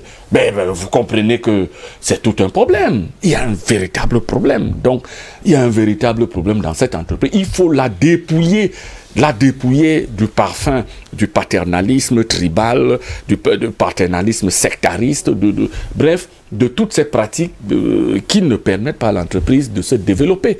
Faire confiance à une ingénierie. Il y a une ingénierie locale qui existe, qui est compétente. Mais cette ingénierie n'est pas souvent utilisée à Camtel. On va chercher des frères qui sont sortis d'instituts supérieurs, de seconde zone, et vous trouvez des gars qui étaient à Supélec à Paris. Le gars, il débarque ici, il se dit il veut travailler dans son pays, et on ne le prend pas. Ou on le prend, il est pourri de frustration parce qu'il y a un analphabète devant lui qui veut lui en faire voir de toutes les couleurs. Donc, du coup, c'est ça le vrai problème de nos entreprises. Une entreprise comme Camtel a besoin de l'expertise. Il y a de l'expertise de façon locale, c'est possible. Maintenant, il faut donner les conditions d'exercice à cette expertise pour que tout le Cameroun ait le téléphone Camtel. C'est possible, c'est faisable. Les autres le font, pourquoi on ne peut pas le faire? C'est justement la grande interrogation. Si les autres le font, pourquoi est-ce qu'on ne peut pas le faire? Je vais me tourner vers Simo. Simo, vous êtes quand même l'un des premiers ingénieurs en télécom au Cameroun. Pensez-vous que quelque chose a changé après tout le temps que vous avez fait justement dans les télécoms? Je dis rien n'a changé, d'autant plus que je peux vous dire que je suis le premier qui a eu l'agrément d'installateur privé de télécommunications au Cameroun. Je suis l'un des premiers. Quand je suis rentré au Cameroun, j'ai tellement gueulé parce que avec la CGE et certaines sociétés qui n'existent même plus, qui avaient ces gens qui faisaient tous les travaux. J'étais l'un des premiers à avoir l'agrément d'installateur privé de télécommunications. Malheureusement, qu'est-ce qui se passe? Aujourd'hui, on se rend compte que la plupart des sociétés qui pouvaient créer des emplois au Cameroun sont en train d'être privatisées. Je dis comment? Prenez le cas du port, parce que il faut voir, quand vous confiez le port de vos pays à des étrangers, vous êtes en danger. Quand vous confiez le transport par rail, par air, à des étrangers, vous êtes en danger. Quand vous confiez la télécommunication de votre pays à des... vous êtes en insécurité totale. L'Afrique doit se rebeller, c'est-à-dire les citoyens doivent se rebeller contre ce genre de privatisation qui n'ont aucune raison d'être. Je parle de l'eau, je parle de la lumière, c'est pareil. Ça, c'est des sociétés de souveraineté qui ne devraient en aucun cas être privatisées pour aucune raison. Quitte même à prendre des partenariats techniques pour pouvoir encadrer ces sociétés, pour évoluer. Aujourd'hui, on se rend compte que tout est privatisé. Avec ça, c'est une insécurité totale. Dans ce pays, on parle de Boko Haram, on parle de terroristes, on parle de tout ça là. Vous pensez que les armes tombent du ciel? Les munitions tombent du ciel? Il y a un système. Quand le port est tenu par des gens qui veulent absolument avoir tout dans votre pays, vous êtes en insécurité. Comment vous pouvez penser que les armes peuvent rentrer au Cameroun, aller au nord, par les rails, tomber au port, dans les bateaux? Même s'il y a des douaniers, même s'il y a des gendarmes, la corruption a fait son lit dans les pays africains. Et curieusement, c'est toujours dans les pays de la zone francophone. Oui. C'est dommage. Quand vous prenez le cas politique, les pays où les gens se perpétuent à la tête des États, ce sont les pays francophones. La dernière en date, la Côte d'Ivoire, la Guinée, le Mali, tout ça là, nous parle chaque jour. Le Niger, tous ces pays francophones. Pourquoi? En Afrique centrale, pareil. Pourquoi? Parce que le système mis en place par le français, je suis désolé, n'en déplaise, quand vous avez pour partenaire la France, vous êtes en danger permanent. Je le dis et j'assume. Parce que c'est la France qui est sourde de nos malheurs. Je le dis et j'assume. Vous ne pouvez pas avoir votre porte-monnaie dans la poche de quelqu'un et vous dites que vous êtes libre.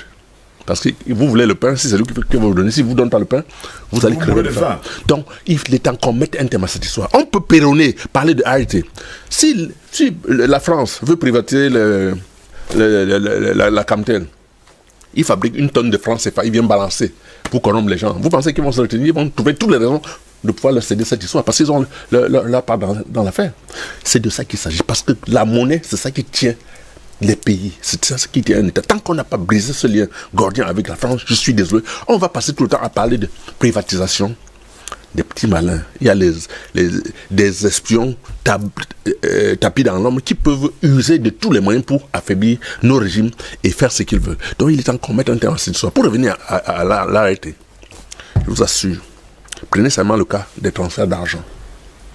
Transferts d'argent. Le docteur a parlé tout à l'heure, même des... Justement, de ces transferts d'argent Comment est-ce que vous pensez que 100 des francs sociétés de télécommunications, 10 millions d'habitants, c'est extraordinaire. Des sociétés de télécommunications deviennent des banques au point où ils imposent ce qu'ils veulent, les tarifs. Et je vais également revenir là-dessus tout à l'heure avec le docteur Kakaï qui me dit... C'est malheureux. Le Cameroun, les pays africains devaient mettre un terme à cette histoire. Les banques sont les banques, les sociétés de télécommunications s'occupent de la télécommunication. On ne peut pas... Non, c'est pas possible. Moi, je ne comprends pas. Comment dans un pays, on a une société comme Nextel, excusez-moi de la publicité, c'est une société africaine, peut-être camerounaise. Pourquoi on ne peut pas encadrer ces sociétés pour que ces sociétés apportent leur expertise, même si elle est mauvaise? Quand un enfant vient au monde, il ne court pas. Il ne court pas. Il apprend à s'asseoir, apprend à ramper, apprend à se mettre debout. Progressivement, on arrive. Les gens n'ont pas, les multinationaux n'ont pas commencé par être là où ils sont. Il faut apprendre à se bâtir. Et pour apprendre, ça demande du temps. Mon ami a dit tout à l'heure que la Camtel n'avait pas les moyens de... Moi, je sais ce que c'est que la Camtel. J'ai sous-traité à la Camtel. Il y a un argent fou là-dedans. Mais c'est la gestion qui pose problème. Comment est-ce que vous voulez qu'un chef d'entreprise fasse 20 ans à la tête d'une entreprise? 20 ans, une entreprise publique où chacun doit mettre 3 ans et passer. Pareil pour les ministères. Pourquoi est-ce qu'en Afrique, les gens doivent mettre 20 ans dans une société publique? Comment voulez-vous qu'il ne soit pas, même pas en place un système de prédation qui lui permet d'avoir de l'argent? Avec 20 ans. Quand vous êtes d'accord, hein? Même avec 20 ans, même s'il ne le veut pas. Non, quand je parle du fait que c'est pas normal qu'un directeur général fasse 15 à 20 ans avec 20 ans, même s'il ne veut pas, sa famille va l'obliger à recruter les cousins, les machins et tout, il va se poser comme un roi à la tête de la société. Il faut mettre un terme à cette histoire où quelqu'un fait plus de 3 ans à la tête de la société. Ce n'est pas possible. Parce qu'avec 3 ans, chaque année, on fait le bilan, on voit s'il progresse ou s'il ne progresse pas. Et on met un terme à la tête de cet État. Mais tant qu'on ne fait pas de bilan, chacun reste, il fait ce qu'il veut, ça devient son entreprise, il fait comme il veut, il nomme qui il veut. Après, vous vous rendez compte qu'il vend les places, c'est normal. Il est là pour faire quoi? Vous lui avez donné tout le pouvoir. En plus, comment il est arrivé à la tête? Peut-être qu'il a aussi payé de l'argent à quelqu'un dans l'ombre pour être là. Donc il y a un système qu'il faut détruire complètement. Et d'abord, le premier système, Parce que pour détruire un arbre, il faut couper les branches. Ce n'est pas les troncs, ce n'est pas les feuilles. C'est les racines. Il faut couper les racines pour que l'arbre tombe. Si on ne coupe pas la racine, qui est l'Occident qui nous a mis dans un système, je parle de l'Occident de la France, si on coupe pas ces racines-là, on va passer le temps à penser qu'on peut construire. Regardez ceux qui privatisent nos sociétés ici au Cameroun. La plupart sont les Français. C'est les Français. Et ils sont qui font tout et tout pour privatiser les sociétés. C'est pas pour rien. Le port, c'est eux. La télécommunication, c'est eux. Allez me montrer un seul bureau de Total ou bien de Orange, de Bolloré au Cameroun, ou bien de Simancam. Un seul immeuble qu'ils ont construit. Depuis combien d'années? Ça vous dit rien? Et on est là à tourner en rond, on cherche des boucs émissaires partout. Non, il faut mettre un terme à cette histoire. La coopération française est nulle avec l'Afrique. Nulle et nulle et nulle. J'assume ce que je dis. Faites le bilan. Depuis 70 ans. C'est où? On a fait quoi? On a fait quoi? On parle de privatisation à ART. C'est vrai. Mais que sont ceux qui ont voulu privatiser la Camtel? Suivez mon regard. Que sont ceux qui ont voulu?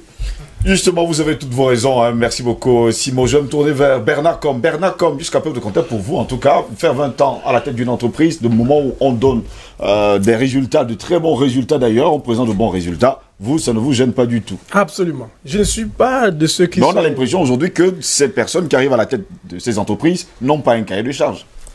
Ben, moi, je vais prendre des exemples qui vont contrarier un peu ce que vous dites. Si je prends le cas d'un monsieur comme Iya Mohamed, malgré qu'il soit en prison, permettez-le-moi, c'est quelqu'un qui a géré à Sodecoton pendant 30 ans. À Sodecoton, qui est une entreprise où les Français ont 11% de participation. Chaque année, on lui a adressé un satisfecit de bonne gestion. Il a bien géré la Sodecoton, monsieur Iya Mohamed. Ça, c'est mon point de vue. Parce qu'il y avait les Français là-bas, comme dit Simon. Bon, je ne pense pas que les Français étaient à l'Africa Foot. Parce que même là-bas aussi, je pense qu'il a très bien géré. Parce que quand il quitte, il laisse 5 milliards. C'est bien, c'est intéressant. Je prends aussi le cas de quelqu'un comme monsieur André Siaka. Il a géré les brasseries du Cameroun pendant près de 30 ans et très bien. Je prends le cas du colonel Kadhafi. Il a géré la Libye pendant près de 40 ans et très bien. Parce que tout le monde le regrette aujourd'hui, même s'il a fallu utiliser la main de fer. Donc en réalité, ce n'est pas la durée qui dérange, c'est plutôt le management qui dérange. En politique même, je vais dire que je ne suis pas toujours partisan de l'alternance que tout le temps les gens demandent là. Parce que l'important, c'est de mettre aux affaires des gens qui ont fait, on a vu, comme les Camerounais ont coutume de dire. S'il y a des gens intègres aux affaires, des gens qui respectent le bien public, des gens compétents, ça marche. Tant que ça marche, vous restez. Ça, c'est mon principe. C'est pour ça que j'aime à parler de ce que j'appelle la rectocratie en matière de politique. Travailler avec des hommes intègres. Des gens qui ont fait, on a vu, bien sûr, en respectant un certain équilibre régional. Oui. Ça veut dire que je suis président de la République, je dirais aux gens, tant que ça marche, vous restez en poste. Peu importe. L'alternance, pour moi, ça ne doit pas être systématique. Ça doit se faire uniquement quand ça marche.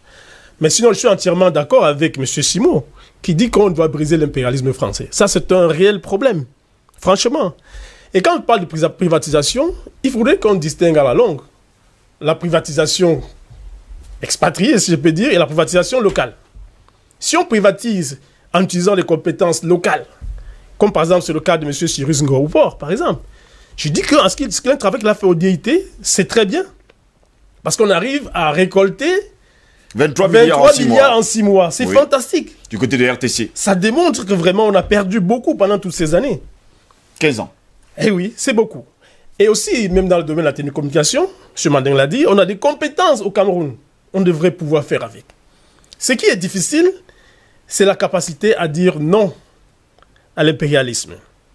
Mais on devrait parvenir progressivement vers cela. Il y a des situations où on a réussi à le faire, mais ça devait se perpétrer. Parce que ça fait mal de voir Camtel souffrir comme ça. Je dois vous dire que pour ce qui est des problèmes de compétences, je me souviens, alors que je suis encore enseignant au lycée de Mbanga, en tant que coordonnateur du club scientifique, c'est une petite anecdote s'il vous plaît, je voulais organiser une excursion à Camtel. J'y suis allé, j'ai déposé une demande, j'ai pris un contact. Lorsque la date approchait, j'ai appelé à ce numéro, on m'a recommandé un deuxième numéro. J'ai appelé au deuxième numéro, on m'a recommandé un troisième. J'ai appelé au troisième, on m'a recommandé un quatrième. Vous voyez, si les gens sont incapables d'organiser une inscription des élèves qui ne demandent qu'à manifester leur curiosité scientifique, vraiment c'est dégueulasse. C'est l'un des souvenirs tristes que j'ai gardé de Camtel, sincèrement. Donc ça met de l'eau au moulin de ceux qui pensent qu'il y a un problème de compétence à différents postes au niveau de Camtel. Les recrutements que l'on fait de manière arbitraire. On devrait arriver au stade où on cesse de penser que parce que je suis général, il faudra que mon fils devienne général. Il faudra que mes cousines, mes tantes rentrent forcément dans l'armée. Non. On peut être président de la République et que notre fils ne soit pas ministre. Il faudrait qu'on apprenne à penser comme ça. Donc franchement, savoir utiliser correctement les compétences. Voilà un peu ce que je peux dire. Et surtout la performance. Je me tourne vers docteur Bienvenu Kakei Kongolo qui nous a pondu un livre à la régulation des télécommunications au Cameroun. Aujourd'hui, comme le disait Simo tout à l'heure, eh bien, ces entreprises de téléphonie mobile sont devenues des banques. Est-ce que dans la régulation des télécommunications, c'est précisé? Merci pour cet ensemble de questions. J'aimerais réagir à propos de l'intervention de Simo l'Africain. Nous ne sommes pas ici dans une tribune contre la France, il faut bien le préciser. Nous sommes dans la coopération internationale. Un État coopère avec tous ceux qui peuvent lui apporter du plus.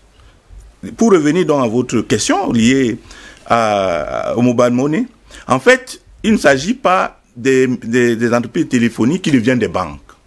Précisons-le, le mobile money, c'est ce qu'on appelle la monnaie électronique. À la base, il y a une autorisation qui est donnée à une banque par le gouverneur de la BEAC.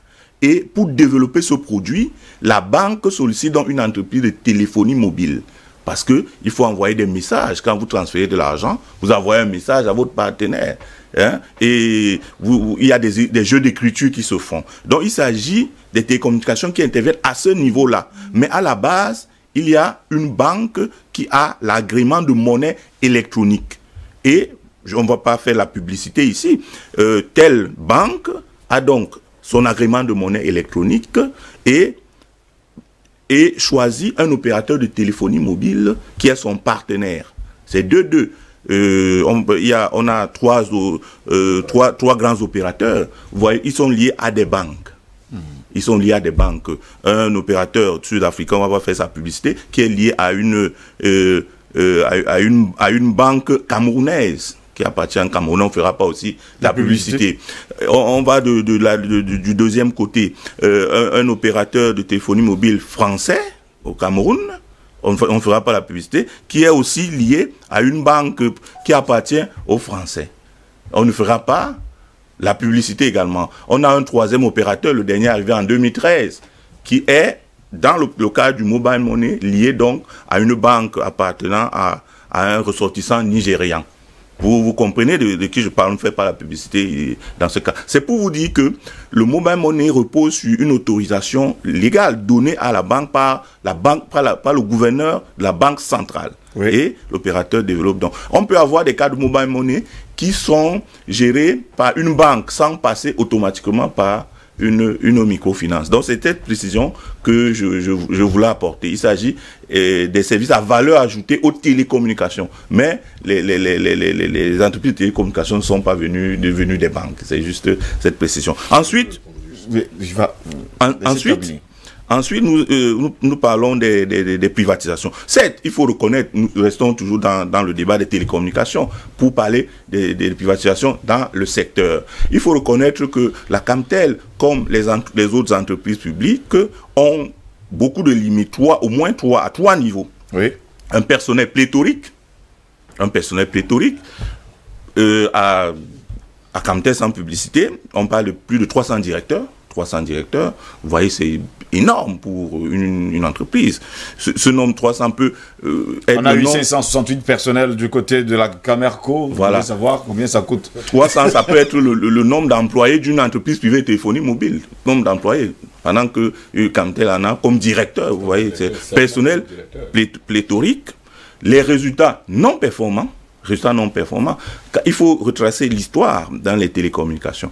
La première licence de téléphonie mobile, la première concession de téléphonie mobile attribuée en 2000, on appelait Mobilis à l'époque, c'était une concession qui appartenait à Camtel. Camtel n'a pas réussi à gérer et on a vendu cette concession à Mobilis qui est devenue ensuite Orange. Vous voyez. Donc, c'est pour dire que elle n'a pas pu gérer cette téléphonie. Il faut également préciser que le secteur des communications a plusieurs segments. Il y a le segment de la téléphonie fixe, dans lequel opère Camtel. Il y a le segment de la téléphonie mobile, il y a le segment de l'Internet, il y a le segment de réseau. Vous voyez. Donc, elle n'a pas su gérer sa concession de téléphonie mobile et cette concession avait donc été attribuée à Orange. Aujourd'hui, elle a à nouveau obtenu une concession de téléphonie mobile pour pouvoir développer ce segment-là. Il faut préciser que elle n'avait pas jusqu'à preuve le contraire elle n'a pas concession de téléphonie mobile. De téléphonie mobile. Il faut donc savoir que Camtel assure à ce niveau un double rôle. C'est elle a la propriété des infrastructures. Quand vous êtes à Bépanda, vous voyez la parabole là. C'est elle qui gère les infrastructures au nom de l'État. Donc les autres entreprises qui arrivent utilisent ces infrastructures et lui reversent des droits de location. Et pendant ce temps, l'ART régule tout cela. L'ART régule, contrôle, supervise toutes ces entreprises. Donc en plus de ce rôle de société de patrimoine, il faut reconnaître que dans les services publics, c'est une société de patrimoine. Un peu comme on va dire la parabole sur vos petits écrans ce matin. EDC, comme telle, en même temps une société de patrimoine, mais une société aussi qui est dans un domaine industriel et commercial.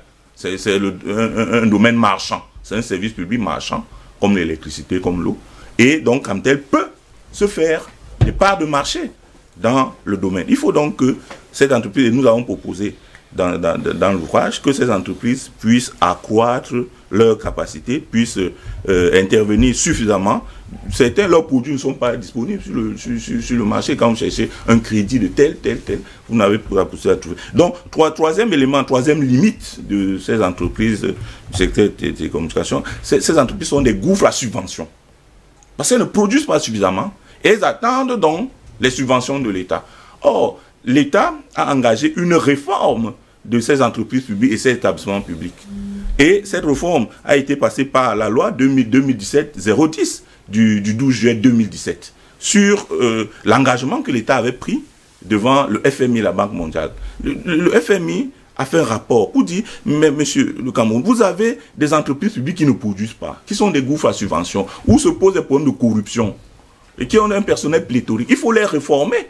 Il faut les réformer. Et la réforme a été donc engagée en 2017 avec les lois. Il y a même eu des décrets d'application pour limiter les avantages liés aux organes sociaux, pour les inscrire dans la recherche de la performance des entreprises publiques. Et ces entreprises publiques sont catégorisées en fonction de leur chiffre d'affaires. Et ces décrets prévoient que la rémunération des organes sociaux dépend du chiffre d'affaires. Donc plus vous augmentez votre chiffre d'affaires, plus vous aurez des revenus pour éviter que l'État ne puisse plus chaque fois verser d'énormes subventions et qui ne produisent pas. Donc ces entreprises sont inscrites dans la réforme. Cette réforme est en cours. Si on veut se limiter au secteur des télécommunications. En ce que il faut contrôler ces entreprises. Et c'est là où je reviens donc sur le rôle de l'Agence de régulation des télécommunications. Qui doit contrôler suffisamment le secteur pour que ce secteur puisse servir de tremplin à l'émergence économique.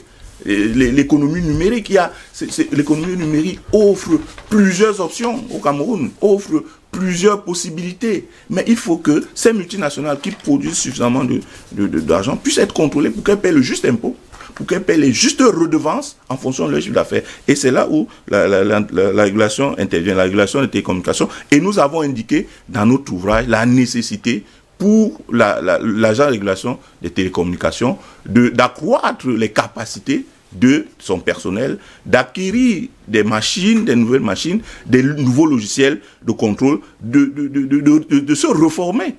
Il y a ici nécessité à faire un audit de la régulation des télécommunications. Il faut faire un audit de la régulation des télécommunications. En ce que les constats sont là. On note une faiblesse du régulateur dans le contrôle et l'encadrement des sociétés de téléphonie mobile, des sociétés du secteur Internet, des sociétés de téléphonie fixe et des autres services à valeur ajoutée. Il y a une faiblesse du régulateur, faiblesse technique, limite au niveau des compétences. Il faut donc que l'audit qui doit être fait puisse déterminer clairement la situation dans le secteur des télécommunications. Il y a des entreprises qui fonctionnent de manière illégale, qui n'ont pas l'agrément, par exemple, qui n'ont pas l'agrément, ou alors certaines entreprises qui sous-traitent ou qui vendent leur agrément à des tiers. Les agréments sont personnels. Les agréments sont personnels. Les agréments sont incessibles. Vous ne pouvez pas céder. Pour prendre le cas de Vodafone et Yumi sans publicité. Vous voyez, il y a un problème il y a eu ici un problème de cession d'une licence alors que les licences sont incessibles. Il faut que le régulateur tape le poing sur la table pour interdire ce genre de pratique. Vous voyez, donc l'agent de régulation des télécommunications a du pain sur la planche. Vraiment du pain sur la planche, quand on vous entend expliquer tout ça. Les secteurs sont là. Oui. L'État, en fonction de la situation, peut procéder à la privatisation. Privatiser n'a pas... il ne s'agit pas d'une décision rédhibitoire pour dire que c'est l'enfer si on privatise. Pas du tout. La privatisation peut rapporter beaucoup de bénéfices. Ça peut faire augmenter des impôts puisque les entreprises vont payer les impôts. Voyez-vous, il y a aussi la question de l'initiative nationale. Pour sortir un peu, parce qu'on est dans la régulation des télécommunications, c'est le thème du débat, pour prendre le secteur portuaire. Vous voyez, pendant 2 ans, un consortium d'entreprises camerounaises a géré le terminal à conteneurs de Kribi. Mais ce consortium de 9 entreprises camerounaises n'a pas réussi à s'entendre. Et aujourd'hui, le terminal à conteneurs a été concédé à une entreprise philippine. Vous voyez, il faut l'initiative nationale. Il faut l'initiative nationale. C'est peut-être pour ces raisons que la 3e licence de téléphonie mobile a été attribuée, et là, c'était la condition qui était prévue, il était prévu que l'entreprise qui gagnerait puisse avoir un partenaire camerounais. À 30% au moins, c'était puisque la première concession Orange a été donnée aux Français, la deuxième MTN aux Sud-Africains, l'État a exigé que le 3e partenaire puisse avoir comme partenaire un Camerounais, parce qu'il faut susciter l'initiative nationale, il faut former, il faut que certains hommes d'affaires, certaines entreprises camerounaises puissent avoir la technologie et le niveau pour gérer un certain nombre de secteurs. Le secteur des télécommunications étant vaste, il y a l'obligation de couvrir 60% du territoire. Donc, on est à la recherche d'entreprises sérieuses pour pouvoir le faire. Et quand l'initiative nationale n'existe pas, l'État peut accompagner, comme en exigeant en 2013 que la licence sera attribuée à une multinationale ayant comme partenaire un Camerounais à 30%. Donc, la privatisation, c'est un choix qui a ses avantages et ses inconvénients. Si la privatisation est bien gérée, est bien menée, on peut revenir à la nationalisation. La période de 1990 jusqu'en 2006, l'État était en difficulté, la crise de 88, vous voyez, on était obligé de privatiser. Maintenant, on note une reprise en main. L'État reprend la main. On commence à nationaliser en tout cas ces entreprises, on espère que ce sera le cas. L'État reprend la main dans certains secteurs. On a vu dans le secteur portuaire, avec la régie, l'État gère lui-même, ça signifie que l'État gère lui-même. On a le secteur de l'électricité, où EDC, Development Corporation sans publicité, est la société de patrimoine qui gère donc les merci beaucoup pour tous ces éclaircies. Hein. Il y a Simo qui veut exploser là, je vais lui laisser le temps en réalité, de dire quelque chose. Tout ce que le docteur Kakavi dit, c'est vrai, il n'y a pas de problème. Et c'est que monsieur comme également a dit, je n'ai rien contre la durée à la tête d'une entreprise. Mais si les sociétés fonctionnaient par objectif, oui. C'est-à-dire, on vous donne un objectif, en vous mettant en place, ce problème ne se posait pas. Les sociétés fonctionnent dans un désordre total. Quand quelqu'un arrive là, il ne sait même pas ce qu'il doit faire. Parce qu'il est arrivé par cooptation. Il faut qu'on confie des sociétés à des responsables par objectif. On dit, là, voilà, vous avez trouvé la société à tel niveau. On veut que vous preniez cette société, vous le mettez à tel niveau. Si c'était ça le problème, quelqu'un fait même 20 ans à telle société, en atteignant les choses, il n'y a aucun problème. Mais quand un monsieur a fait 20 ans, il fait recruter la société. On parle de capital qui a 500 directeurs. Pour faire quoi? Est-ce qu'ils 300 directeurs. 300 directeurs. Est-ce qu'ils ont des objectifs chaque année? Rien. Est-ce qu'ils sont même contrôlés? Rien. C'est ça qui pose problème. Je dis, confions des sociétés à des gens par objectif. S'ils n'atteignent pas l'objectif, on les débarque. Point. Il n'y a pas de... Et on fait des bilans chaque année. Mais est-ce qu'il y a des bilans dans le société parapublique? Rien. Rien. Alors on parle de quoi? Donc les gens vont venir s'installer, installer une magouille comme ils veulent, parce qu'ils sont parrainés par quelqu'un, ils sont dans des sectes et tout et tout. Non, il faut arrêter ce système de fonctionnement parce que ça ne porte pas bonheur à notre pays. Nos enfants demain vont travailler où? Ils sont dans les rues là. On dit qu'on a créé de l'emploi, c'est très bien. Sur les benskins, dans les callbox et tout ça. Non, il faut arrêter ce système. C'est même parce que les sociétés parapubliques ne travaillent pas par objectif. S'ils fonctionnaient sur des objectifs précis, je pense que le Cameroun décollerait sérieusement. Parce qu'on a des compétences à tous les niveaux. À tous les niveaux. La plupart des gars sont... Il y a des gars qui étaient dans des sociétés, des grands responsables. Comme ils n'appartiennent pas à des réseaux, à des sectes, ils sont injectés. Et quand même ils sont dans ces sociétés, on ne leur confie aucune responsabilité. Non, il faut arrêter ce système. Et ça qui pose problème. Je voulais intervenir seulement pour donner cette situation. Merci beaucoup, on vous comprend. Justement, à Diabaté Madeng, le docteur parlait tout à l'heure d'audit. On a souvent l'impression que dans les entreprises publiques, dès qu'on parle d'audit, tout de suite, c'est un scandale. Effectivement. je vais vous raconter quelque chose. Oui. Le chef de l'État dit je pense c'était en 2010, 2009-2010, le chef de l'État dit je vais donner un coup de fouet au marché financier camerounais. Je vais amener le capital de certaines entreprises publiques sur le marché, dont une partie du capital sur le marché, dans le marché boursier. Vous savez d'où les cris d'orfraie sont arrivés? Vous savez, parce que pour que le marché financier soit efficient, parce que le marché financier, la bourse permet aux entreprises de venir chercher des capitaux, des financements longs, des capitaux énormes, avec moins de contraintes que la Banque mondiale et le FMI, c'est-à-dire des sources de financement classiques. Alors le chef de l'État dit, quand on va prendre un certain nombre d'entreprises publiques, c'est-à-dire la SNH et tout ça, ça va booster le capital du marché financier, de la bourse, et ça permettra aux entreprises d'aller chercher de l'argent en bourse. Parce qu'en Côte d'Ivoire, comme vous voyez, la Côte d'Ivoire en pleine guerre, la bourse d'Abidjan faisait 20 fois le chiffre d'affaires de la bourse de Douala, alors que la bourse de Douala est supposée être en paix dans un climat économique apaisé. Donc ça étonnait. Donc le chef de l'État dit, il donne un signal fort. Les entreprises, je vais mettre des entreprises publiques là-bas. Ce sont les gens de son propre camp qui ont dit que non. Excellence, on refuse. Ils ont freiné des 4 fers. Le chef de l'État a demandé le dossier au moins 50 fois. Les gars ne voulaient pas lui donner. Pourquoi? Parce que pour aller en bourse, il faut produire des comptes.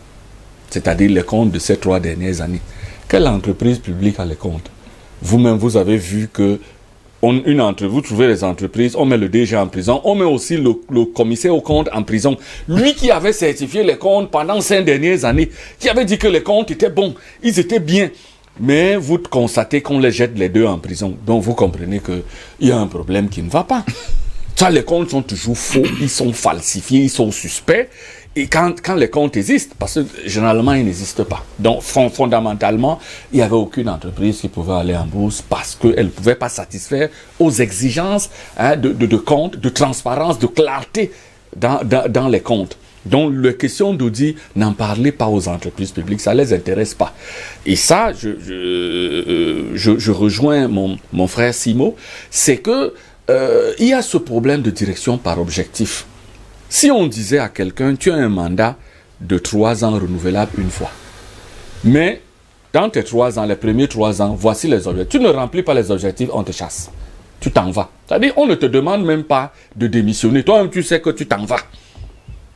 Mais le gars, il va rester 3 ans, plus 3 ans, plus 3 ans, plus 3 ans encore, plus 3 ans encore. Mais il sait que c'est sa maison et il développe un réseau de filouterie incroyable. Il n'aura plus besoin de travailler. Donc, fondamentalement, cela nous tue. Et maintenant, dans la privatisation des entreprises, même si c'est des entreprises des télécoms, une entreprise comme Camtel, il faut qu'il y ait la préférence nationale. À l'époque, dans les années 80, l'État avait, dans le secteur portuaire, la préférence du 40-40-20. C'était Camship qui était l'armateur national. C'était Camship qui avait le monopole. C'est-à-dire quand le transport du Havre à Douala, c'est-à-dire j'ai pris une destination comme ça, du port du Havre faisait le porte-à-porte, le port du Havre pour le port de Douala dans ses bateaux. Et maintenant, le Cameroun avait des transporteurs locaux qui prennent la marchandise, qui amènent à N'Djamena, qui amènent à Bangui. Mais le grand maître 8e dan qui s'appelle Bolloré est arrivé, avec ses amis, ses complices internes. Les gars ont réussi à déstructurer cette filière. C'est-à-dire les gars ont réussi à casser Camship, Socamar, Si bien qu'ils ont déstructuré tout le réseau des transporteurs du transport. Ils ont non seulement pris le transport. Le Cameroun n'a plus un seul bateau pour transporter la moindre chose. Ils ont racheté les bateaux en sourdine eux-mêmes. Et maintenant, ils ont mis leur compas, ils ont mis dans le domaine de la logistique, ils ont contrôlé le transport par terre, le transport, ils ont racheté la régie. Par tous les moyens, ils ont racheté la régie pour transporter par rail. Et ils veulent maintenant racheter la caméra pour transporter par air. Non, mais sont sérieux. Il y a une sorte de préférence nationale qui doit exister. Un État sérieux, un État nationaliste qui est protecteur des intérêts de ces populations. Qu'est-ce qu'il fait? Il fait la loi de la préférence nationale. Vous avez écouté Donald Trump? Les Américains aiment Donald Trump. Il a dit America First. Voilà, c'est là où on attend nos dirigeants politiques en Afrique. Oui. C'est-à-dire qu'il faut d'abord privilégier l'intérêt national. C'est la première chose. C'est-à-dire on ne discute pas, on privilégie. Est-ce qu'il y a la compétence? On dit oui. D'abord la compétence. Il y a des secteurs stratégiques. Vous ne verrez jamais dans un pays comme l'Allemagne, dans une société publique, dans des secteurs stratégiques, vous ne verrez jamais un étranger avec rang de directeur. C'est impossible. C'est impossible. Vous ne pouvez pas. Vous êtes là-bas, vous arrivez, vous avez le même niveau que lui, vous êtes consultant, vous êtes à un niveau subalterne, vous êtes là-bas, vous attendez. Parce que dans un secteur stratégique comme les télécoms, il faut... Mamel nourricière quand même. Oui, parce que par patriotisme, pour le secret national, il faut nécessairement qu'un national soit là. Et il faut protéger certaines filières parce que sur le plan, vous savez, quand vous avez des transporteurs, vous négligez ça. Mais vous trouvez des transporteurs, vous faites par exemple du ciment, je prends une spéculation, vous faites du ciment, pour transporter le ciment en Centrafrique, il y a un réseau, tous ces gars qui transportent du carburant, qui sont à côté du stade de la réunification. C'est un emploi, c'est un métier. Les gars ont des camions, c'est avec ça qu'ils nourrissent leur famille. Ils confondent ça depuis 20 ans, je en connais, qui sont là depuis 20 ans. Il transporte le carburant, il l'amène à Bangui, il transporte le carburant, il l'amène au Tchad. Il a son camion, c'est son outil de travail. C'est ça, les gars, vous trouvez à la SCDP. C'est leur boulot. Or, quand une multinationale arrive, elle déstructure ça parce qu'elle connaît qu'aussitôt sortie du port, cette logistique est importante. Il faut qu'elle la maîtrise. Et généralement, qu'est-ce qu'ils nous disent? Les Camerounais sont vieux. C'est ce qu'ils nous disent. Il faut prendre les camions français et c'est ça le problème. C'est de bonne guerre, c'est leur logique, c'est la logique économique. Ils privilégient les étrangers intérêts. ne viendront jamais développer le pays. Hein, ils privilégient leurs intérêts, privilégions les nôtres. Moi, je ne suis pas xénophobe, je suis ouvert. Je suis pour eux à tous les sourds. À partir du moment où ça peut nous aider, je trouve que c'est bon. Mais je dis la préférence. Messieurs, nous sommes arrivés au terme de cette édition de DBS Matin. Oui. Vite comme ça.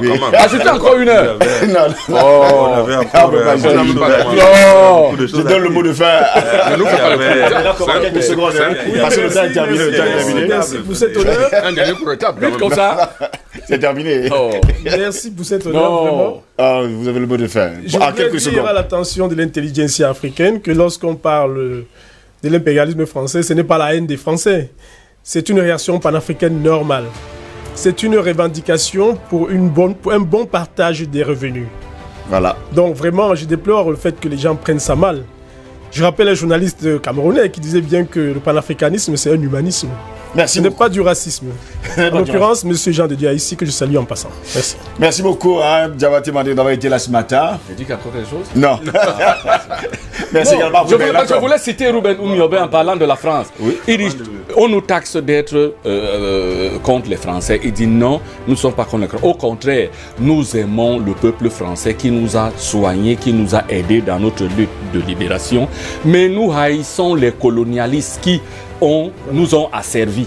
Donc il disait, la relation avec la France n'est pas une opportunité. Pour nous, c'est une question de nécessité parce qu'on a une histoire longue avec la France. Merci beaucoup.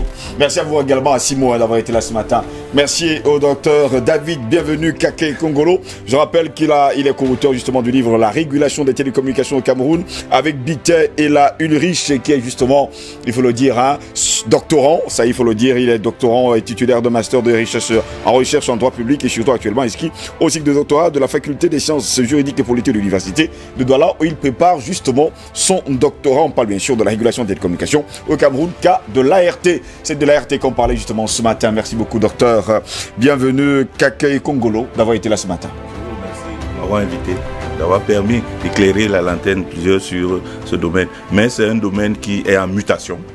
L'État a inscrit ces entreprises, la réforme sur la performance. Donc on espère que cette performance pourra être atteinte. Eh bien, on espère tout simplement que du côté de l'ART, on va plus parler de la vente des postes, mais plutôt de performance, tout simplement. Mesdames, messieurs, c'est ici que s'achève cette autre édition de DBS Matin. Au plaisir de vous retrouver demain pour une nouvelle édition de la dernière du genre.